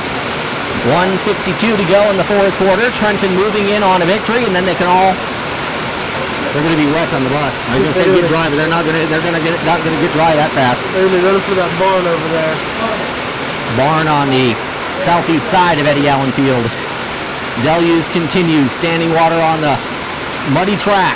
Handoff through the middle.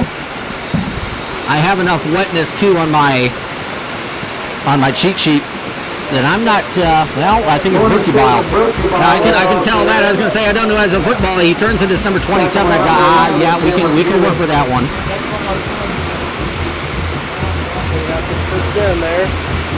What do you have Berkey Bile unofficially for? 300, 320, something of the sort? Easily up to over 300. The tallies after the game. 5 touchdowns. Wow, there has to be an inch and a half of rain here in the last hour in Princeton. Those poor Princeton cheerleaders. They've been out there on that sideline. At least they're not in the mud because they have a little bit of like a metal, or not a metal, but a rubber, what would you call it? Like rubber pad? Yeah, pads and padding that they do their stunts on. There's a lot of water on there. Those poor girls have been down there at least for the last 5 minutes, and they are soaked. They do have water jackets on, but they're still soaked. Yeah, I don't think that's going to help much. We're under a minute to go in the fourth quarter. Trenton trying to close out here. Second GRC victory of the season, and they go to every winning coach's favorites. The victory formation. You got it. I was waiting for Tucker to fill me in there. That's Tucker's favorite too. Yep. Victory formation is kneeling on the football is Lathan Croy.